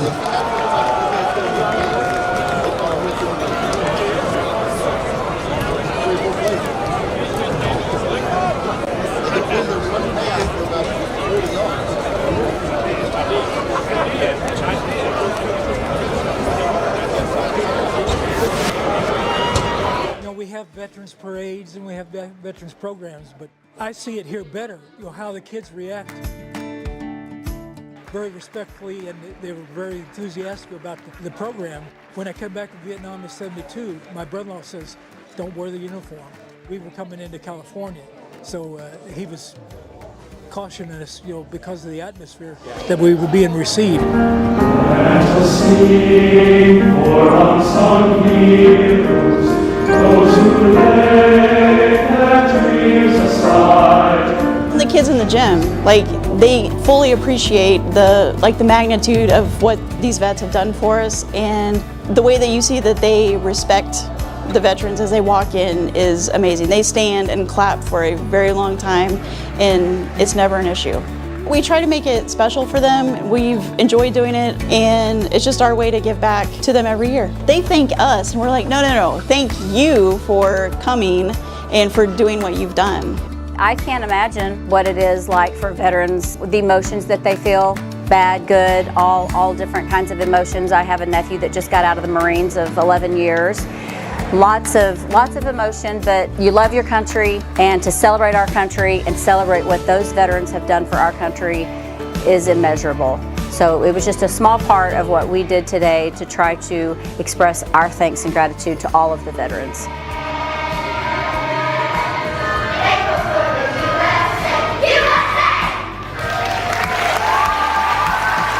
Veterans Day is very important to teach the kids. A lot of kids don't know patriotic songs, so as music teachers we try to instill those values of veteran songs, the patriotic songs into them and during music class. Anytime we can open our schools to the public, especially veterans, to show them appreciation, I'm sure and I'm hope that it's very appreciated on their part. It's one of our favorite give back to the community, to our country. We're able to do a very small thing, but it's always well received and it's always very much appreciated.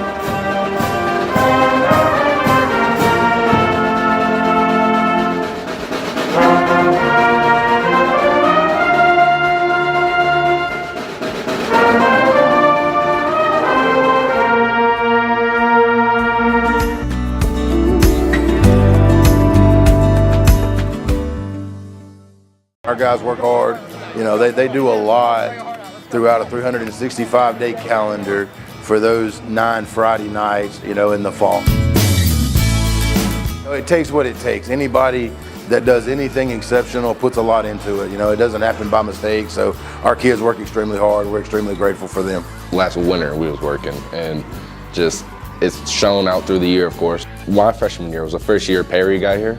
And you could just see the culture change he brought, coming in, and how he just wanted to win. And that's obviously shown throughout his years here, and the players through, and our community has helped too. The community's been big. They show out obviously for all of our home games, and it's amazing. I'll miss this so much. I'll miss Friday nights here at Nixa, but I'm glad it got to happen, and I'll be thankful forever. Coming in from JV and then playing a little bit on varsity, all the guys that are on that varsity squad support you. Some other people would just kind of they're JV, so it's they wouldn't really help them out, but they've been really helpful and really care about the whole team in general and about you, so it's been really nice being in that environment. I was a freshman last year. We went undefeated as well, and I don't think the JV squad went undefeated. They lost 1 game, I think, so it was always the goal to just kind of go undefeated. As we saw the varsity go undefeated and the freshmen go undefeated all the time, we wanted to, become undefeated too and keep that legacy going. I mean, we're undefeated and we did a great job. I just think we have some special kids on our team. We have a special group in our freshman level, and we just have great QB, obviously, Adam McKnight. Then we have great players, and I think all of us together, we can have fun, but we can play at a high level together. I haven't lost since 6th grade. I really just think it's the coaching staff, and from that 6th grade level and up, you have great coaches across all levels, and they're really preparing you to try and get to that varsity level and teaching these kids the proper forms and everything in between. Definitely proud is probably the first adjective that comes to mind, but it's also just proud of what we're doing overall when we look at our total program, when we started our youth program, 5-6 years ago, and what that's helped us to accomplish, because our freshman group is our first group that came through the youth football program, and so getting to see the fruits of that labor and what those kids have been able to accomplish, because that same group was also able to go undefeated 7th and 8th grade year coming into their freshman year, so pretty big undefeated streak for them as well. I came here 11 years ago and I felt it then, and I feel it even stronger now, that we just have a very supportive community that cares about our sports and activities and wants to see them succeed. Having kids that believe that they can be the very best program in the state, having a school that's all in, that comes out and supports the kids that are on the program, just having a program where the culture is fantastic and everybody wants to be involved, and it has bled through, I think, to our community. I mean, you come out on Friday night, you can kind of tell that. It's an event that happens in Nixa, Missouri, and man, we're excited to be a part of that. We're grateful.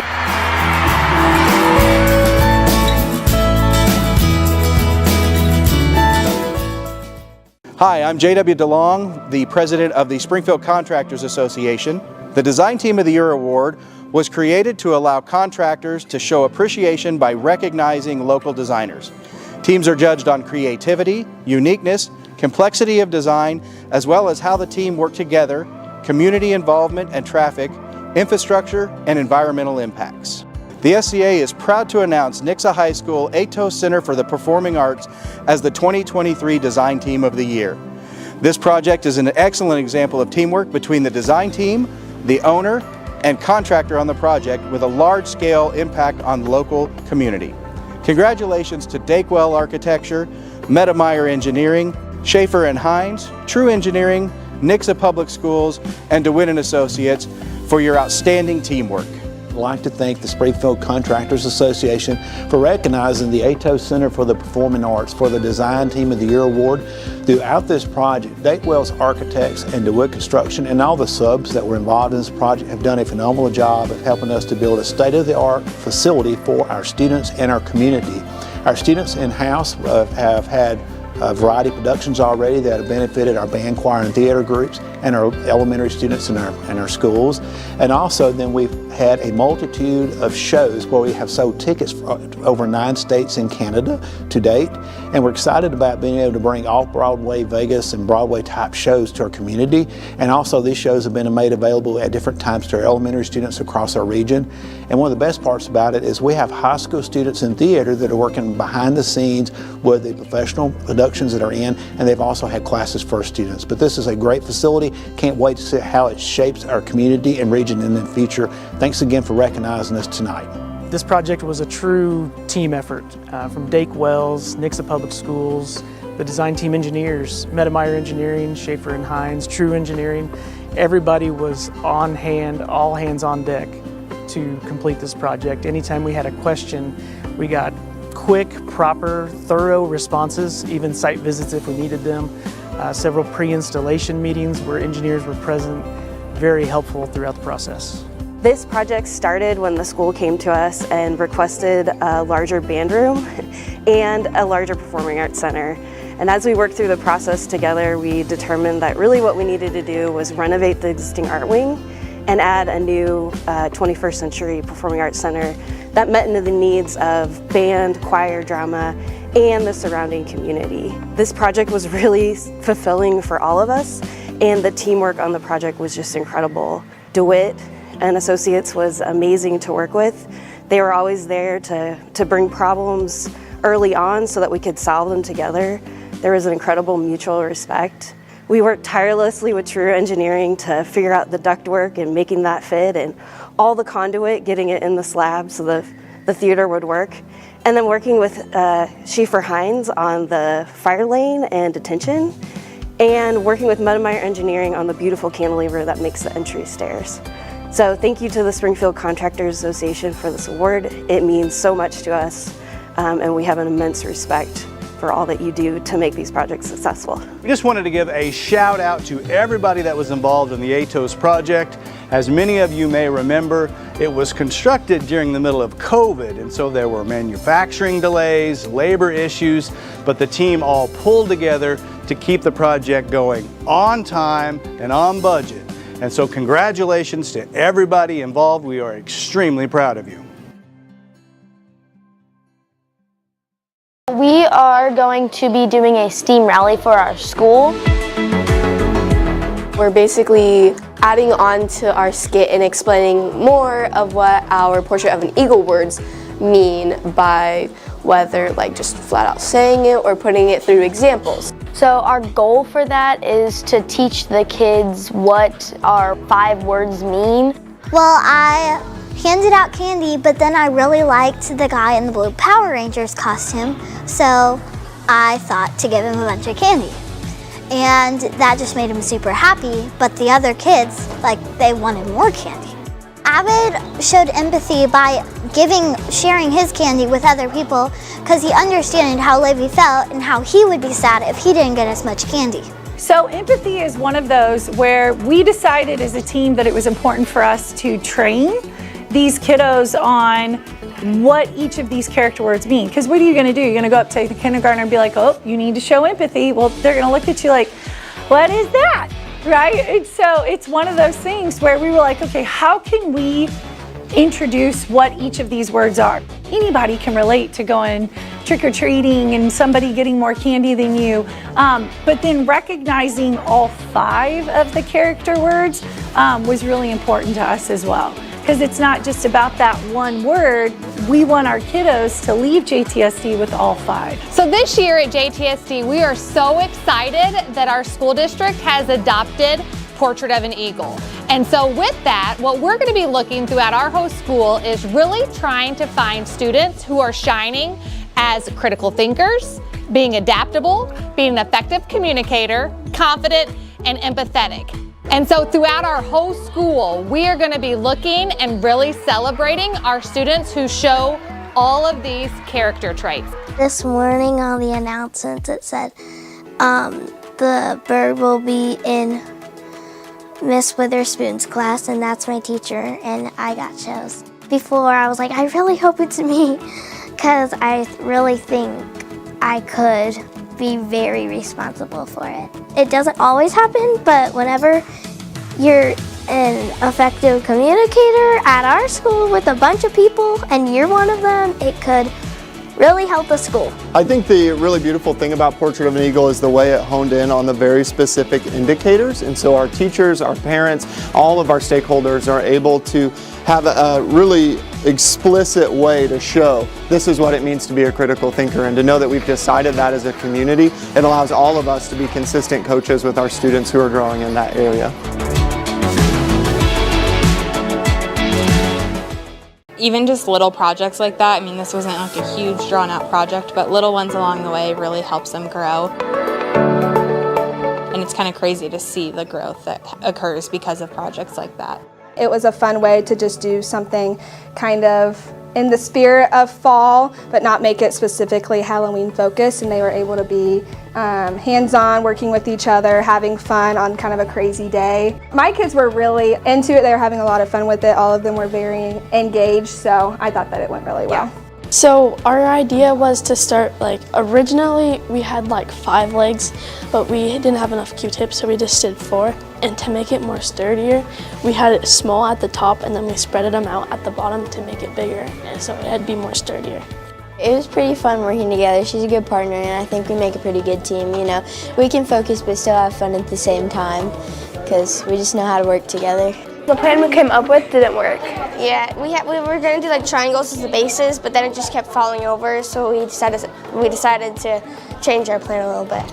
Well, we took little popsicle sticks and we put them up as feet because we ran out of time, and so we used them as little feet. It was just barely under 2 inches, and then we laid Q-tips sideways with the big popsicle sticks. When they only have a certain set amount of supplies in front of them, then they have to use those, and that makes them more creative. Yeah, and I think too, like, it makes them really plan out how they're going to use the supplies before they get started. So having them draw out their picture first and me having to check it off of, okay, this is how you're going to use your supplies, knowing that if they cut up all of their popsicle sticks into little tiny bits, they don't get more popsicle sticks because they did not use it in a smart way. It was scary because, I mean, the challenge was to win, and that's what we wanted to do. I went home and I told my mom, and she was like, good job. She was like, I don't really know why you're telling me this, but be proud of me. I was like, yeah, we won a competition. We're going to get interviewed tomorrow. And she goes, wow, that's cool. Like, yeah. It seems way more fun when you're the ones winning than hearing about it. Overall, I would say it went well at the end of the day.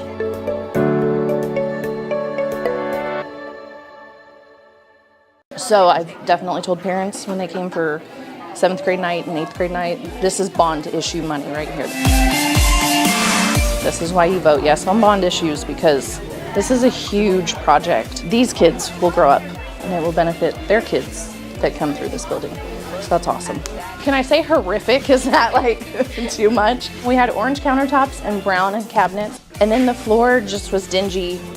Just everything was old and outdated. I would say Brady Bunch, but I feel like the Brady Bunch kitchen is definitely on a higher level than we ever were at. We are so thankful for the community support that's allowed us to do some great things throughout our district.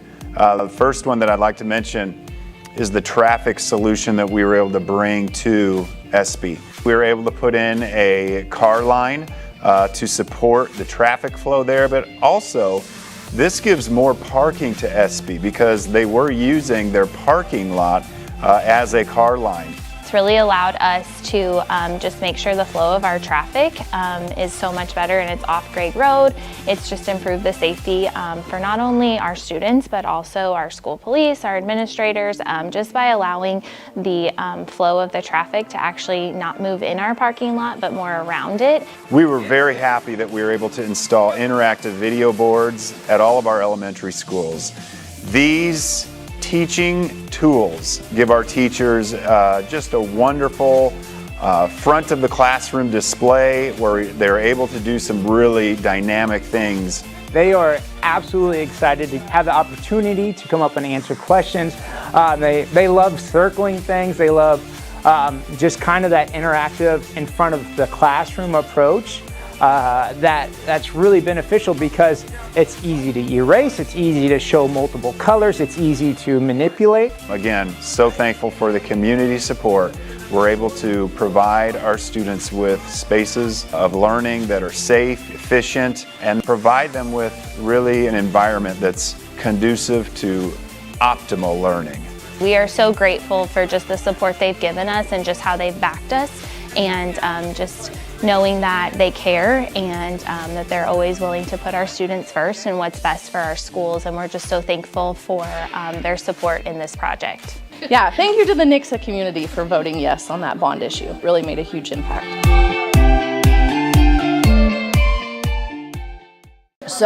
Christmas is coming to Atos Center for the Performing Arts. The Grand Ole Christmas Show on Friday, December 1st will bring the holiday magic of variety radio show with music and laughter for the entire family. You don't want to miss the Very Merry Christmas and More tour on Thursday, December 7th, featuring New Song and Jeremy Camp. Both shows will get you in the holiday spirit. Bring the whole family to experience these performances in the Meridian Title Performance Hall. Get your tickets today at aetoscenter.net. Christmas is coming to Atos Center for the Performing Arts. The great. And welcome back to Rockhurst High School in the state quarterfinal matchup. And the Rockhurst Hawklets lead the Nixa Eagles 28-7. Thank you all for tuning in. If you're watching on the pay-per-view online through Misha TV, or if you're listening through YouTube or 107.5, the Bob FM, I'm Ron Swanson alongside my broadcast partner, Aiden Hopkins. Aiden, what do the Eagles have to fix, or what do they have to do on this first drive to get back into this game? They have to fix everything. They have to get a stop early here, and they have to get the Nixa offense on the board. Because if they don't here, I believe this game is pretty much put away because they have to shift the momentum fast, and if they don't, it's going to be a scary situation for this team. Yes, it will be. Really, one thing is Malachi Ryder's had his moments, but Dylan Burr has not been able to get off the ground to start this game. This Rockhurst defense has been able to contain him all night. They've been able to pick up Huber twice, who only came into this game with only 1 pick. And that's 1 pick out of 94 attempts. So Nate Huber has been playing great ball coming into this game, and this Rockhurst defense has been able to do what no one's been able to do, and that is halt this Nixa Eagles offense. Yeah, they've done a really good job about stopping this Nixa offense, which, like you said, no one's been able to do all year, and it's an unfamiliar situation, and they're looking to change that here. One thing that I know about John Perry, he's made these adjustments before. He's been in games like this and has come back and win them. Never count out John Perry and the Eagles. It's the playoffs. Anything can happen. Kempke might be sending an onside kick. Hawklets move up. And they're going to switch guys and went for an onside kick early. But Rockhurst recovers. Number 30, Hudson Kethler, was the one who got onto it. And an interesting way to start the half with an onside kick. 30, Hudson Kethler. Rockhurst will have it first and 10. At its own 47. I don't know how much I like that, especially the way this defense ended the half. We'll see what adjustments they've come out and made. Ball spotted at the 47 of Rockhurst. Trips out left. Hansen in the shotgun. Quick pass out left. Hey, Ryan trying to speed his way. He trucks one guy. Green grass ahead of him. Ward giving chase. 20, 15. And he's tackled just before the 10. Right at the 11. Nope, they're going to spot him on the 10. So he'll be down at the 10-yard line in a big play for Rockhurst to start this half. And that's what Rockhurst needed to start with, and that is exactly what the Eagles needed to not happen. Yeah, they had to have stopped Nixa. They had him for a quick second, and then he got away real quick. Nixa was not hoping for that to happen. First and 10 from the 10. So it's first and goal. 11:37. Hansen under center. Handoff. Ryan. Ball's out! And the Eagles get on top of it. The Nixa Eagles defense with a huge turnover. Jaden Antonelli knocks it out. The Eagles, maybe with the momentum shift they needed. Elijah Frazier got on top of it. We'll watch on the replay. That's out clean. Forced by Parker Mann. Beautiful. I said Jansen. That was Parker Mann. Looked like him coming off the edge. Oh, my goodness. Sorry, Parker Mann. Watch this back later. I'll apologize to you when we get back from Thanksgiving break in second hour. Promise. Sorry, I was a little too excited. Ryder in the backfield. 2 out right, 1 out left. 6 on the line. Handoff. No play action. Huber caught. Vincent makes a man miss. Still moves past the 25 and up to the 29. You can feel it shifting. And after a dormant offense after the first drive, Huber, quick slant over the middle, and that's what I think that they needed. They did not need a deep ball to get Huber back into his shape. They need these short passes that can break for big yards. 11-10. First and 10 from the 29 of Nixa. 2 on each side. Motion. Michelle on the jet sweep. On the outside, has some space. And that's a flag. It looked like a face mask. He was also out of bounds, too. He gets to the 36. That's going to be a face mask on Rockhurst. And something to note here, number 54 for the Rockhurst Hawklets, their big offensive lineman, 6'8", 285, Andrew Sprague, showing a little bit of distress after that offensive drive. He's gone to the bike. He was limping after the play. So that could be a big loss for this Rockhurst offense if he can't find his way back onto the field. Also on the trainer bench, number 42, Bud Fallon. He was the one who got tripped up on the kickoff. He has ice on his knee. It doesn't look like he'll be suiting back up. He doesn't have his pads on. Trips out left. Play action. Huber. Pass is complete to Vincent. 20, 10, 5. Touchdown. Nixa Eagles.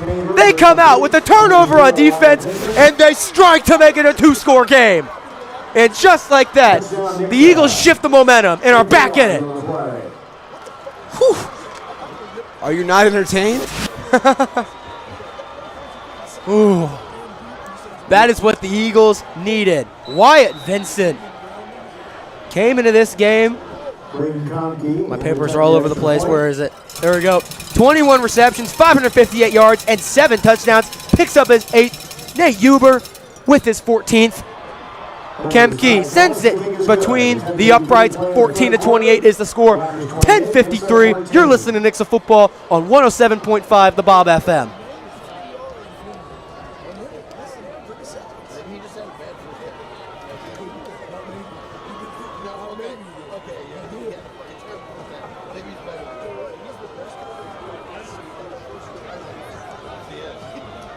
Nixa scoring drive, 3 plays, 92 yards, time of possession, 37 seconds. 50-yard touchdown pass to Nate Huber to Wyatt Vincent.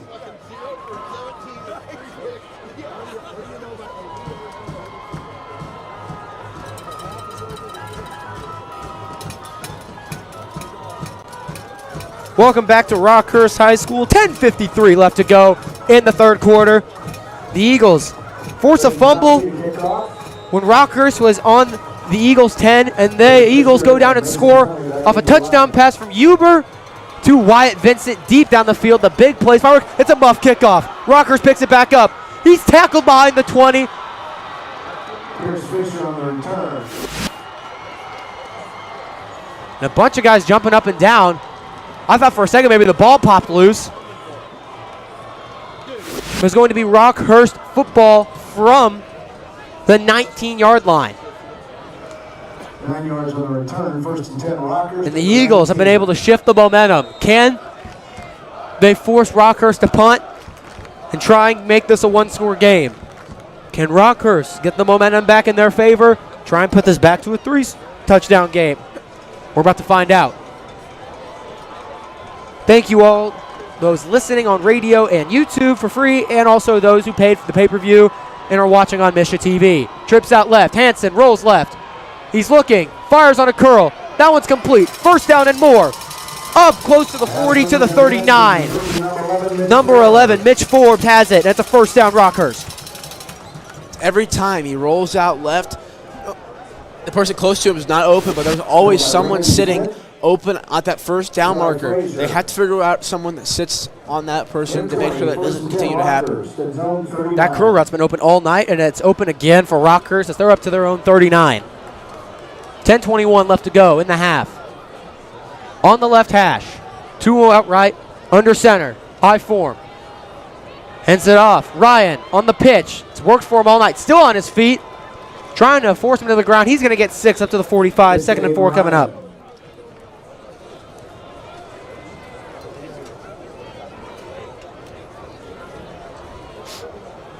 Jaden Antonelli on the stop. Antonelli was the one who made the tackle. It's good to see him back on the field after he took a weird, I think someone landed on his leg is what it looked like from my view, but he looks to be good. And as you said earlier, number 54, Andrew Sprague, is back on the field. So what happened to him? He seems to be okay. 2 out left, handoff to the fullback. The O-line's trying to push him. He's going to get a 1.5 yards. Thomas Coppinger was the one who got the ball. It's going to be 3rd and 3 Jaden Antonelli, number 46, Anthony Ray for Rockhurst. Gain of 2, 3rd down and 2 at the 47. 3rd and 2, 9:08 left to go. The Eagles need a stop. You have to think, though, unless it's a tackle for loss, Rockhurst is in 4-down territory right now. They have been for the most part in this situation. We'll see what they do. 2 out left. Coppinger and Ryan in the backfield with Hansen. Pitch. Ryan. He's going to get past the 50 to the 49. So it's a first down, Hawklets. And they're in Nixa territory. Number 76, Jamie Tristler. Gain of 4, 1st and 10 Rockhurst to the Nixa 49. On the left hash. Rockhurst. Turnover on their opening drive of the half, which led to a Nate Huber touchdown pass to Wyatt Vincent. It was Wyatt Vincent's 8th on the year. 3 out right. Hansen drops back. He's looking. And that curl route is complete. Tight window to throw it into. Had a chance. Forward Broderick's going to stop it. As it was number 14 on the catch, Mason Tunley, and he was driven all the way back to the line of scrimmage before they blew it dead. Every time. That route is open every single play. Nixa defense has to find a way to stop it. First and 10, Rockhurst at the 39. First and 10 from the 39 on the right hash. 7:57 in the third. It's not do or die yet, but we're getting close to that point for this Eagles team. They're going to need a stop.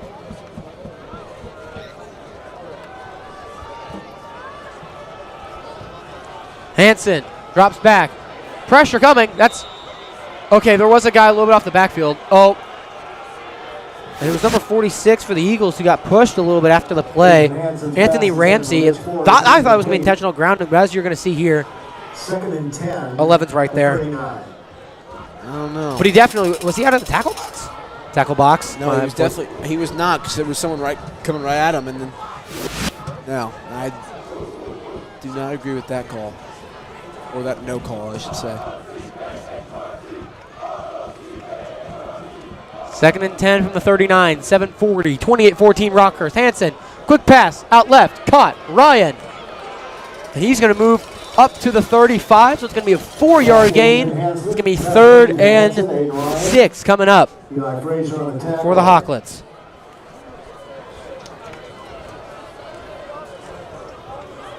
It's a big 3rd down here. 3rd and 5 at the 34.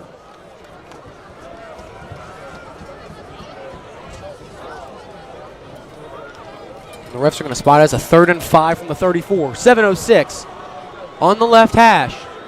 Empty in the backfield. 4 out right. We've seen them run this a lot. Only 1 corner out there. And that's Parker Mann. Quarterback draw. Hansen. He goes nowhere. He's taken down. Number 76, Jamie Trissler with the play. 4th and 7 coming up.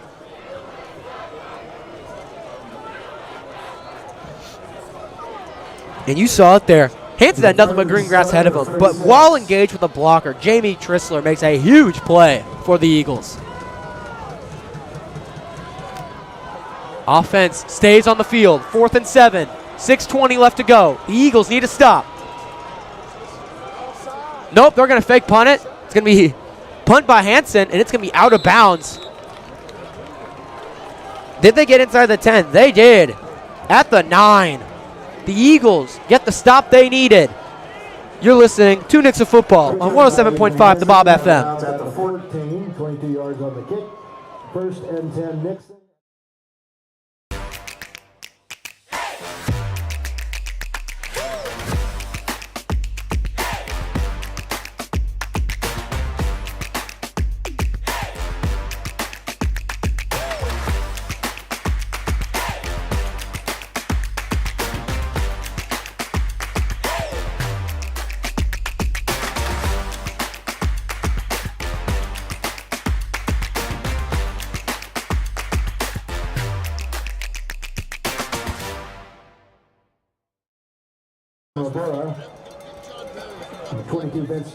And welcome back from the radio break. It's Nixa Football. We're live, and on that first play on 1st and 10, a 9-yard run from Dylan Rivera up the middle, 2nd and 1.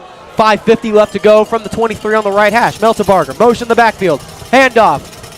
Rivera up the middle again, still on his feet. And he's down at the 29. 1st down, Nixa. And this offense was dormant after the first drive, trying to get some life in them and change the script from what happened in the first half. Trips out left. Meltebarger, the man on the right side. Handoff, Rivera, fighting his way. And he surges up to the 34. 4 yards on the play. 2nd and 6 coming up.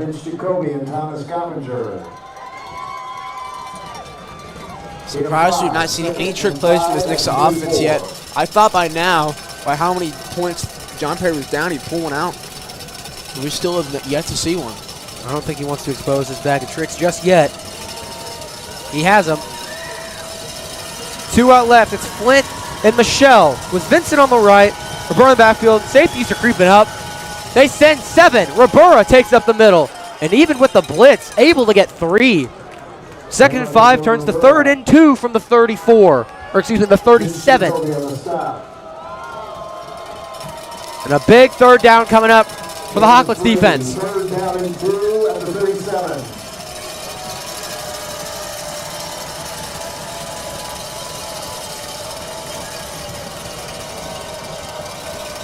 Rock Nation in their student section trying to get on their feet. Hype their guys up this big 3rd down play. 2 on each side.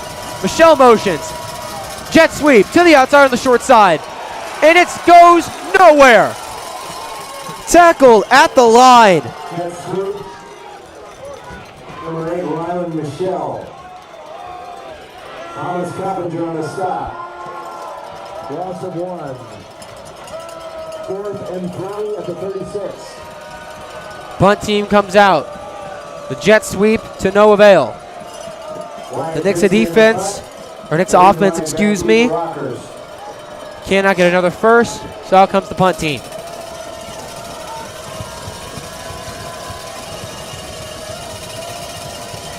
Cantwell takes the fake punt, trying to run his way. He reaches and doesn't get it. Only a yard. Tried to run the fake punt with Cantwell, and they don't get it. Rockhurst takes over at the 37 in great starting field position. He gave it away too early. He gave it away too early. I think if he goes 1 second later and then takes a snap, that doesn't happen. But he lets them know it's happening way before the play happens, which kind of just gives it away. Now Nick's defense in a tough situation here. 4 down territory, and they have to get a stop. Yes, they do. The defense has stood up to the task a couple times today. 4 out right. Hansen looks right. He's looking deep. Michael Meyer down the field. Incomplete. And that, there shouldn't be a flag on that. That was good D. There's no flag on that. I didn't think there was going to.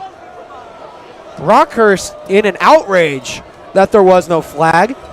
2nd and 10 coming up. We'll see on the replay here. Hopefully. I mean, there might have been an argument for a little bit of contact before the ball got there. Kevon Flint defending on the play. From Kevon Flint. 2nd and 10. But other than that, it looked clean. Flint defending on the play. 2nd and 10.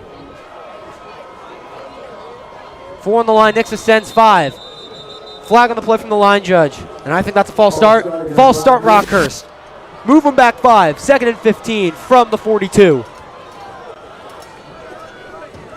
Here's the replay from the play downfield.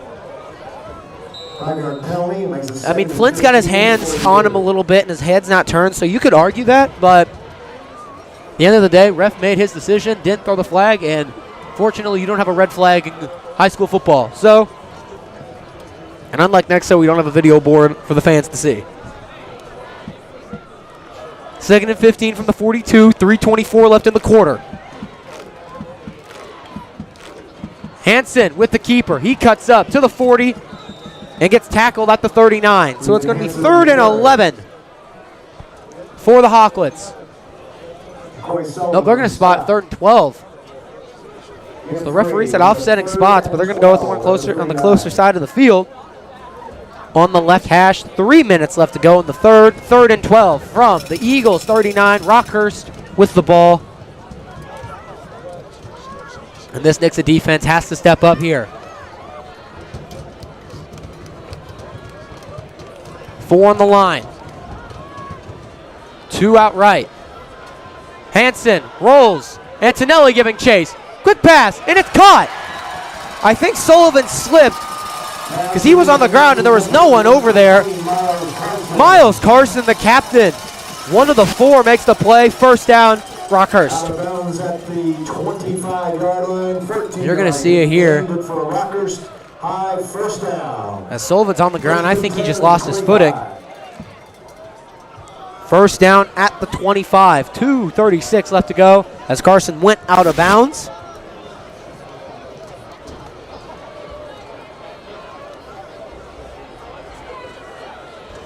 Four on the line. They send the house.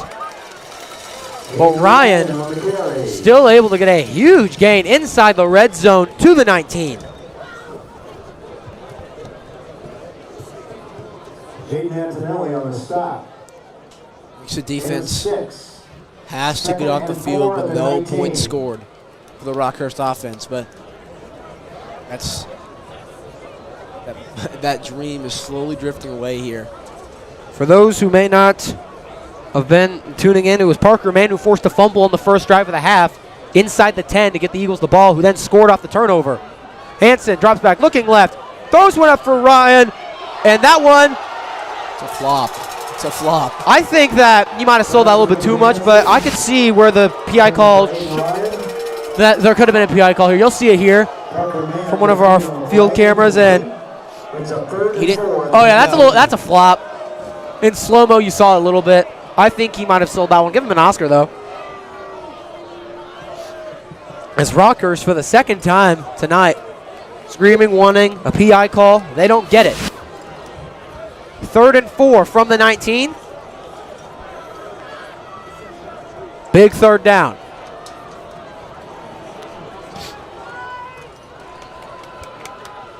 Handoff, Ryan. And he is going to be short. But this is 4-down territory for Rockhurst. So 4th and 1 coming up. Nixa they've had one stop on 4th down, but that is their conversion is, I think, 1 for 4? 1 for 3, 1 for 4, one of those two. But nonetheless, Rockhurst has been successful on most of their 4th down conversions. With 1:20 left to go in the quarter, you have to think if they're able to get this and be getting closer and closer to the end for the Eagles. Can they make the stand?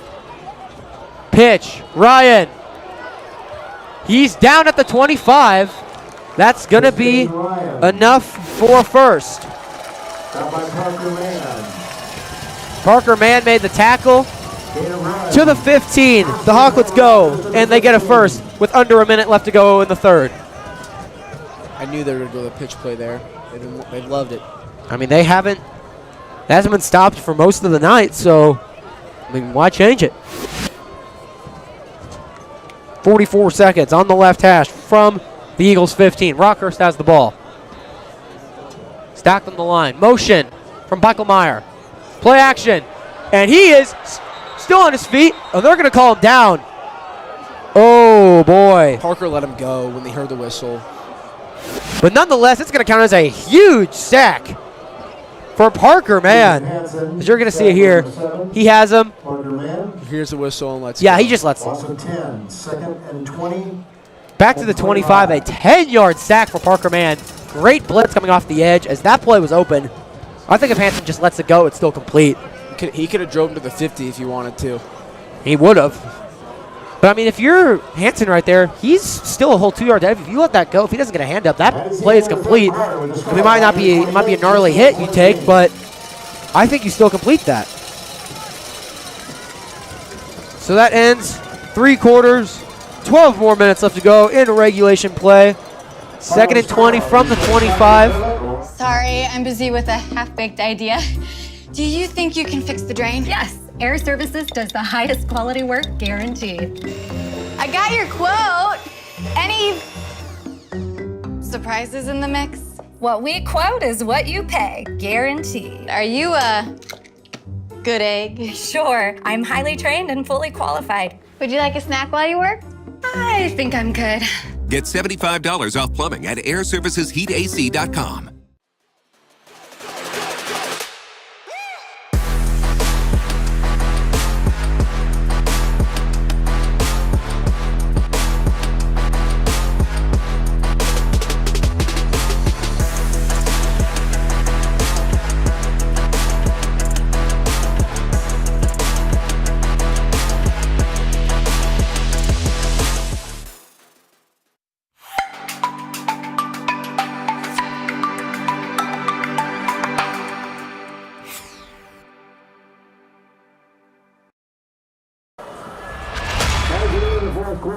And welcome back to Rockhurst High School. 2nd and 20 from the 25. Hansen rolls. Pitch. Ball's loose. Hansen dives on it. He's going to be down at the 30. So 3rd and 25 coming up for Rockhurst. Wow. As that's just a pitch out wide. Loss of 3. I will lose my mind if they find a way to convert on this. And they're actually spot down at the 28. 28. Even though, I mean, I thought he was down at the 30, but they're going to call it 28. So 3rd and 23.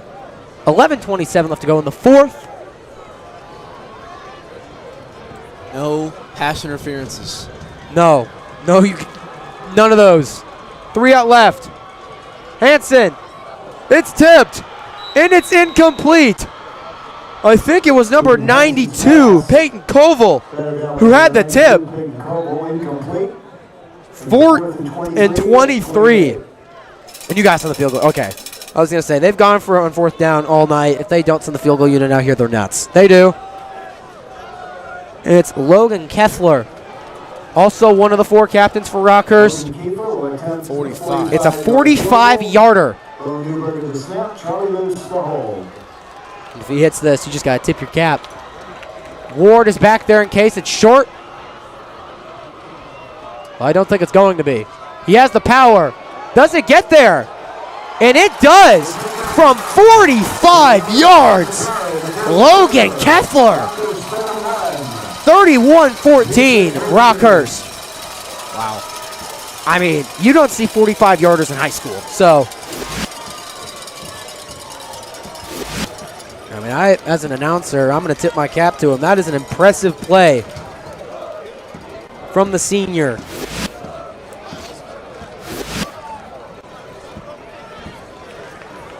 .11:08.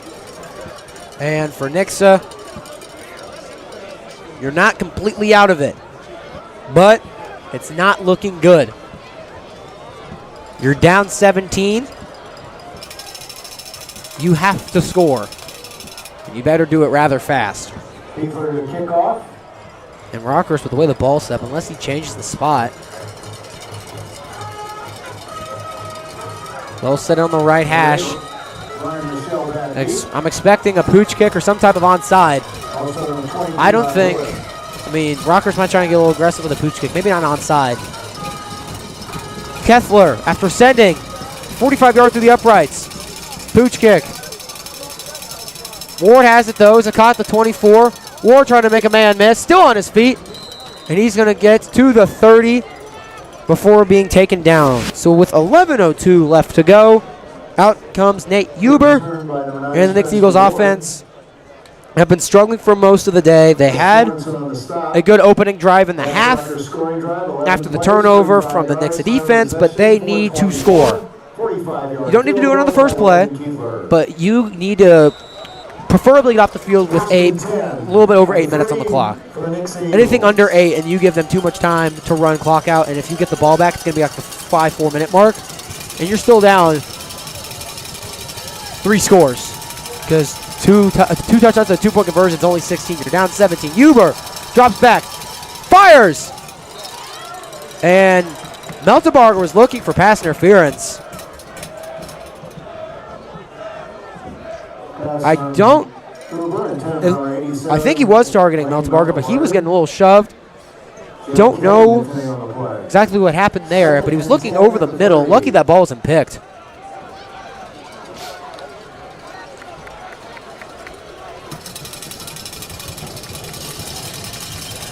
Two on each side. 4 on the line for Rockhurst on the left hash. They send 4. Huber drops back, play action. And Ribera didn't know, Ryder was there, miscommunication. He thought it was just going to be an outlet route. Ribera was on a wheel route. So 3rd and 10 coming up. Pressure on the play by number 6, Vince White. 3rd down and 10 at the 30.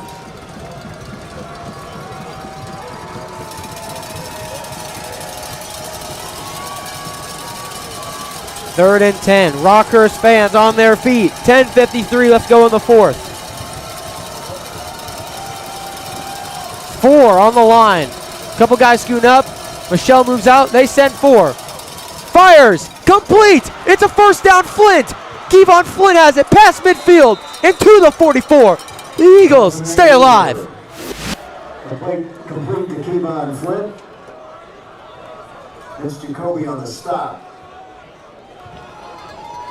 They're going to spot him at the 42. 1st and 10 in Rockhurst territory. 4 on the line. Play action. Huber pump fakes. Launches it downfield. And in. Christmas is coming. Wyatt Vincent almost had a sensational catch, but wasn't able to hold on to it. It was number 23, Ben Stringer, in coverage. Depending on the play, number 23, Ben Stringer, incomplete. 2nd and 10 at the 42. Yeah, great coverage. Got his hand up in between Vincent's hands. Pulls it away. 2nd and 10. Ryder shifts to Huber's right side. Now back to the left. 4 sends. Huber, pocket collapsing. He launches it, and that's going to be intentional grounding. I think he thought it was a horse collar. It might have been. I mean, could be double penalty here. He was clapping for a horse collar. Yep, horse collar. Pressure applied by Vince White. There is a penalty flag on the play. It's going to be, yep, they're going to call intentional grounding, but it's going to be a horse collar. Personal foul roughing the passer against Rockhurst. They offset. Penalties offset. Replay 2nd down. So the Eagles, lucky that there wasn't a loss of down there. It would have been 3rd and 10, but the Rockhurst fans not happy about that horse collar, but that was blatant. Yeah. I mean, I, from up here, could tell it was a horse collar. We could definitely, the players downfield could definitely have figure that one out. 10-26, 2nd and 10 from the Rockhurst 42. The Eagles have it. The biggest drive of their game so far, trying to stay in it. Play action, Huber fires, incomplete. Wyatt Vincent had to dive for it, but wasn't able to hang on to it. 3rd and 10 coming up. 3rd down and 10 at the 42. And you have to think this is 4 down territory anyways. 2 on the left, 1 on the right, 3 on the line. Michelle motions to the right side. Sends 4. Huber fires. It's complete. That's going to be a 1st down too. Wyatt Vincent gets a little bit of redemption after not being able to hold on to the last one. And it's going to be a 1st down Nixa. 15 down Yarborough defending on the play. The pass game's starting to open up here. They continue to find open receivers. 2 out left, 1 out right. Huber drops back again. Looking, pump fakes, throws it out to his outlet man. That's Ryder. Able to hold on to it, only able to get a yard on that 1st down play. 2nd and 9 coming up from the 32. That 1 yard is better than that sack that was coming. So we'll definitely take that 1 yard. He's lucky Ryder was there as just a safety valve. Well, Nate Huber starting to feel a little bit more in the passing game. Has been perfect, but he's getting down the field. 2nd and 9. 4 on the line for Rockhurst. Play action. Slant. And it's picked off. Rockhurst read it.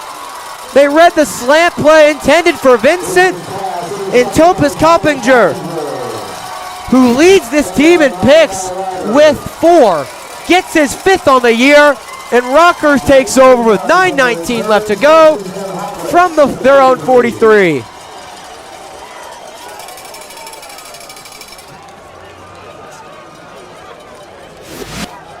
That play got him over 20 yards last time, and that time it ended in a pick.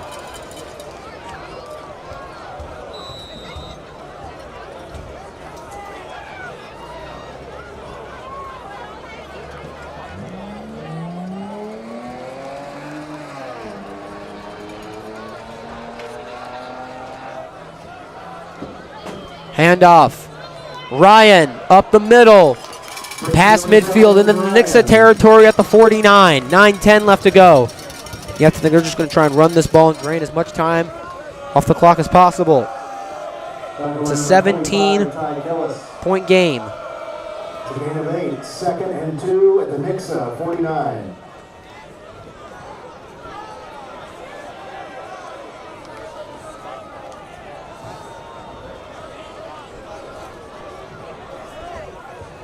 2 on the left, empty on the right.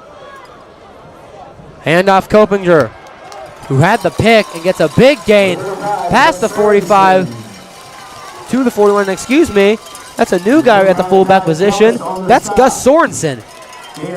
I assumed it was Copinger, but they have Sorensen move to the fullback spot, and he gets a big gain.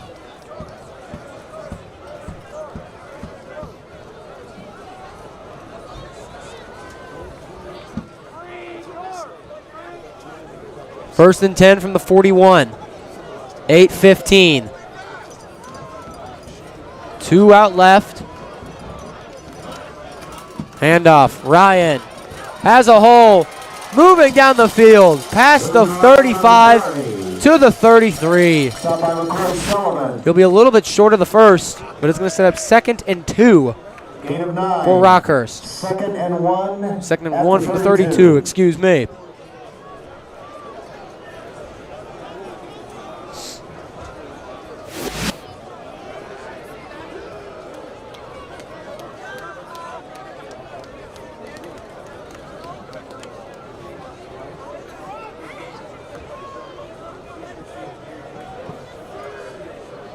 Four on the left side.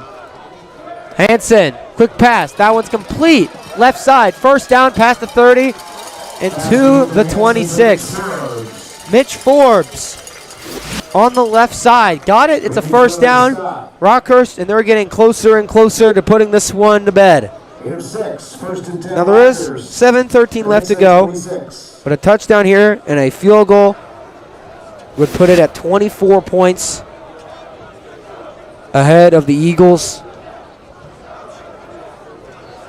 And the Eagles will need a miracle to put 24 up in under 7 minutes. Maybe can try and generate a turnover. That's the only way that they can probably get back in this game or stop. Turnover would be ideal. Handoff. Ryan surges his way past the 25 and up to the 24. And if you're trying to generate a turnover, Aiden Ryan is not the most likely turnover. Only 3 fumbles on the year for this Rockhurst team. Aiden Ryan is responsible for 1 of those, but only 1 on the year.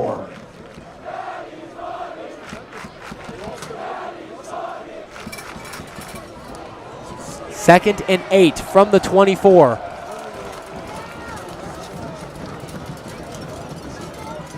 One on each side, 4 on the line for Nixa. They send 5. Handoff Ryan. Past the line and up past the 20 into the red zone and down at the 14. 6 minutes. First and 10, Rockhurst to the 14-yard line.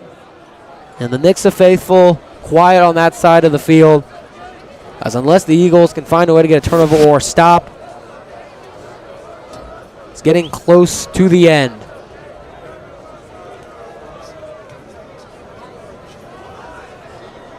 Two are right, 0 on the left. Copinger and Ryan in the backfield. Handoff. Copinger has a hole up the middle, past the 10 and to the 8. 6-yard gain, 2nd and 4 with 5:22. Here's 6. 2nd and 4 at the 8.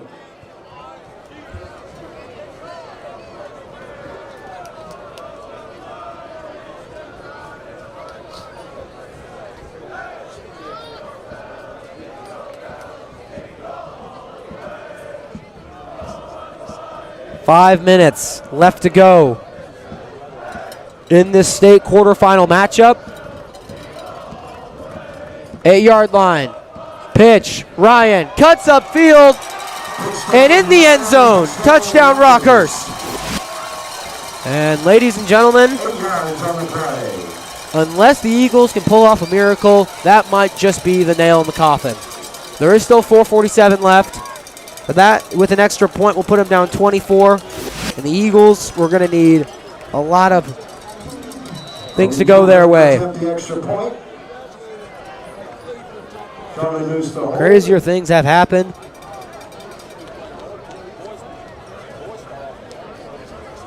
Keithler, who sent a 45-yarder, is going to send this extra point. through with these. We're going to take a moment to look at the crew. Aiden, you got this one. First person we got our director, Connor Newth. DK, Bentley Nelson, he's on a wide shot. Jackie Coos, he's on tight. Elijah Adams, Keith Sanchez, Henley Dugan, they're working our wireless cameras on the field. Deacon Brown, our graphic specialist for the night. James Durberger, he's working replay. And you've heard from her one singular time, 2 times actually. Taylor Dortilia, our silent reporter. And I think we're going to... No, never mind. I thought we were going to And also thank you to the man who is the only reason this production is up. I say that every week, but he deserves more credit than he gets. Thank you, Jordan Burns, our Nixa Live production teacher. He got here a little bit early and set some of the stuff up before we got here on the football bus. So thank you, JB.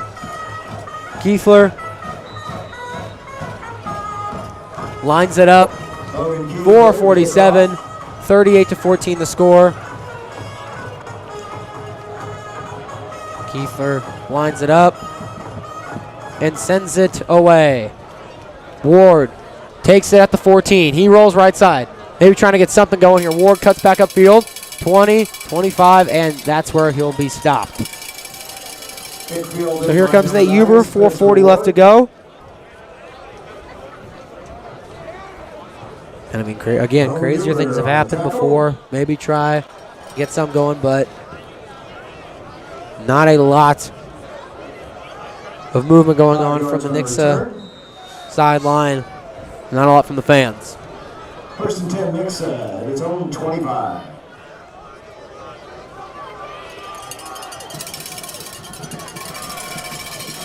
Two out left, one out right. Michelle motions. Huber drops back. Looking. Fires down the field for Flint. Incomplete. Almost picked off for his 4th time today, but it falls incomplete. Logan Kiefler, depending on the play.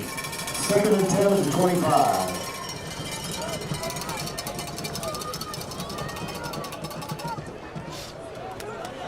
And ladies and gentlemen, the winner of this game will be most likely be playing Liberty North as they're up 38-0 over Oak Park in their quarterfinal game. Handoff up the middle. It's going to get about 3rd and 7 coming up with 4:25 left to go.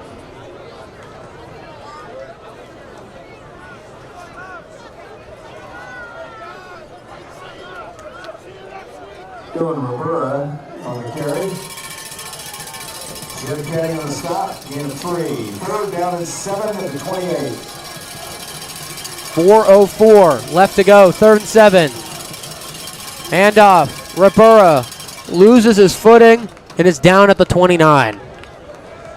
Dylan Rivera on the carry. Gain of 1. 4th and 7. 4th and 6 at the 29. And they're going to send out the punt team. I'd like to take this moment to put this out there. Thank you to all of the senior football players out on this field. All the hard work y'all put in. I know y'all aren't hearing it because you're on the field, but thank you for all that you do. Thank you to all the seniors in the student section who came out to support their team. So they send it. What Vincent sends down the field takes a bad bounce, but it'll be down at the 37. So thank you to all of the seniors. And we're sending to a sideline report with Taylor Dortilia. I'm Taylor Dortilia, and this is my last sideline report. Nixa football has been a pretty big part of my life the last 4 years. I love football. I played football in 8th grade, and it's a memory I'll never forget. I just want to thank the seniors, thank everyone that watches and supports and comes up to me and talks to me and cheers me on. I really appreciate it. Give all the love to the boys tonight. And I'm done.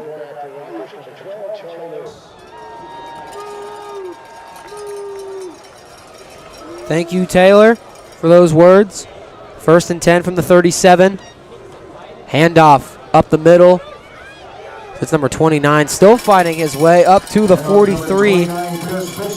That's Pierce Fisher getting his first run of the game. He is a sophomore, 5'11", 170. They're just going to run time off the scoreboard. It is 6, 2nd and 4 at the 43.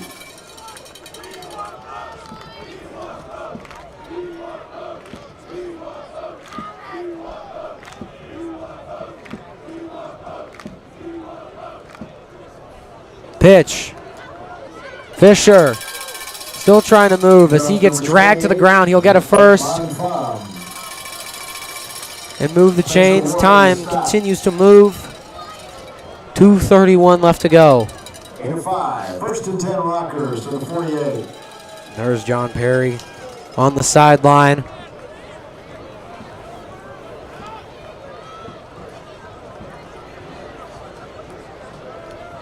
This year marked the furthest the Eagles have gotten since 2015. Got past districts for the first time since that year. Been a historic year for this team. With 2 minutes left, though, in this season. Handoff, Fisher, left side to the 49. Flag on the play. Boos coming from the Rockhurst student section. Here's Fisher on the carry. There's a penalty flag on the play. Unsportsmanlike conduct on Nixa.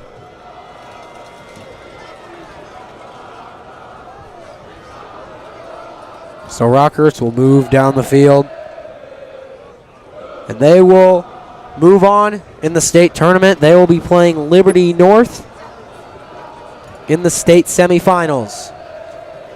Where that game is, I am not too sure, but that will be the matchup. As they, and you can give them the score update that we saw from earlier. 38-0, I believe, still. From as far as we know, nothing has changed, but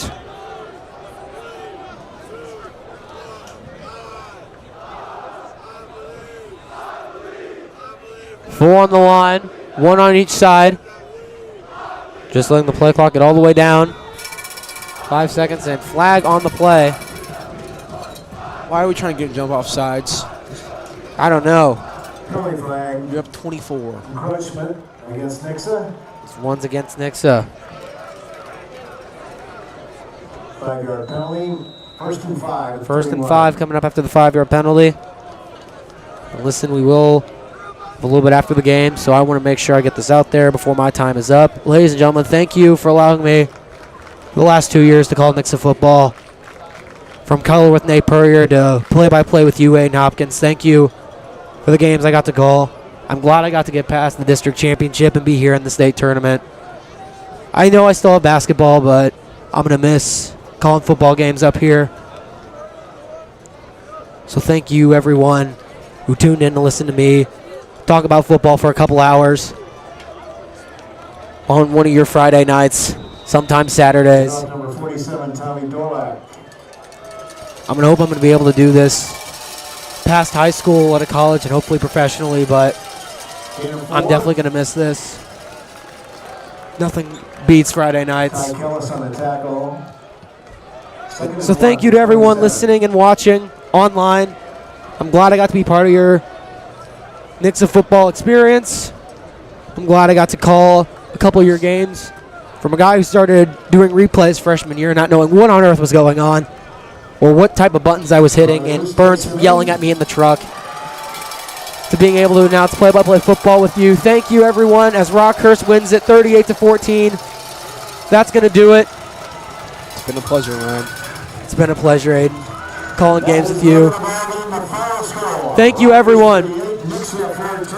As that's going to conclude it for this historic Nixa season. They'll end at 11-1, winning their first district title since 2015. Coach Perry, first district title under his tenure, but it will end in the state quarterfinal in Rockhurst. Thank you, everyone, for these few years of me being able to call on your Friday nights from your television, radio, whatever you're listening on. Thank you for listening to me talk about football. Y'all had probably had better things to do on a Friday night, but I'm glad you guys decided to tune in and listen to me and Aiden and Nate Purrier. I don't know where you are, Nate, but thank you for the year I got to call with you as well. Thank you, Aiden. It's been an awesome year, a memorable one. I'm never going to forget this. Neither will I. And ladies and gentlemen, for the last time, this was Nixa Live production. The Eagles fall 38-14 to the Rockhurst Hawklets. You've been listening to Nixa Live production football on 107.5 The Bob FM and watching on YouTube. Thank you, everyone, for one last time. We'll be tuning out. We'll see you. I'll see you for basketball. But thank you for the last time for a football game. Signing out. Have a good night, everyone. The game will be next weekend. We will let you know about time, date, and location. You can go to gohawklets.com or follow us on Twitter at gohawklets. Again, thanks for coming out tonight. Have a great evening, and wherever you're traveling, please arrive safely. Good night, everyone.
I've got 3 meetings, 4 time zones. First one starts. 60 seconds. Can you fix my power situation? At Air Services, we are fully trained and qualified, guaranteed. Well, your quote's good, but what am I really gonna pay? What we quote is what you pay, guaranteed. And you stand behind your work? You're getting the highest quality work, and that's a guarantee. Any tips? Yeah. Just picture them in their underwear. Save $50 on electrical services at airservicesheatac.com. Christmas is coming to Atos Center for the Performing Arts. The Grand Old Christmas Show on Friday, December 1st will bring the holiday magic of variety radio show with music and laughter for the entire family. You don't want to miss the Very Merry Christmas and More tour on Thursday, December 7th, featuring New Song and Jeremy Camp. Both shows will get you in the holiday spirit. Bring the whole family to experience these performances in the Meridian Title Performance Hall. Get your tickets today at aetoscenter.net.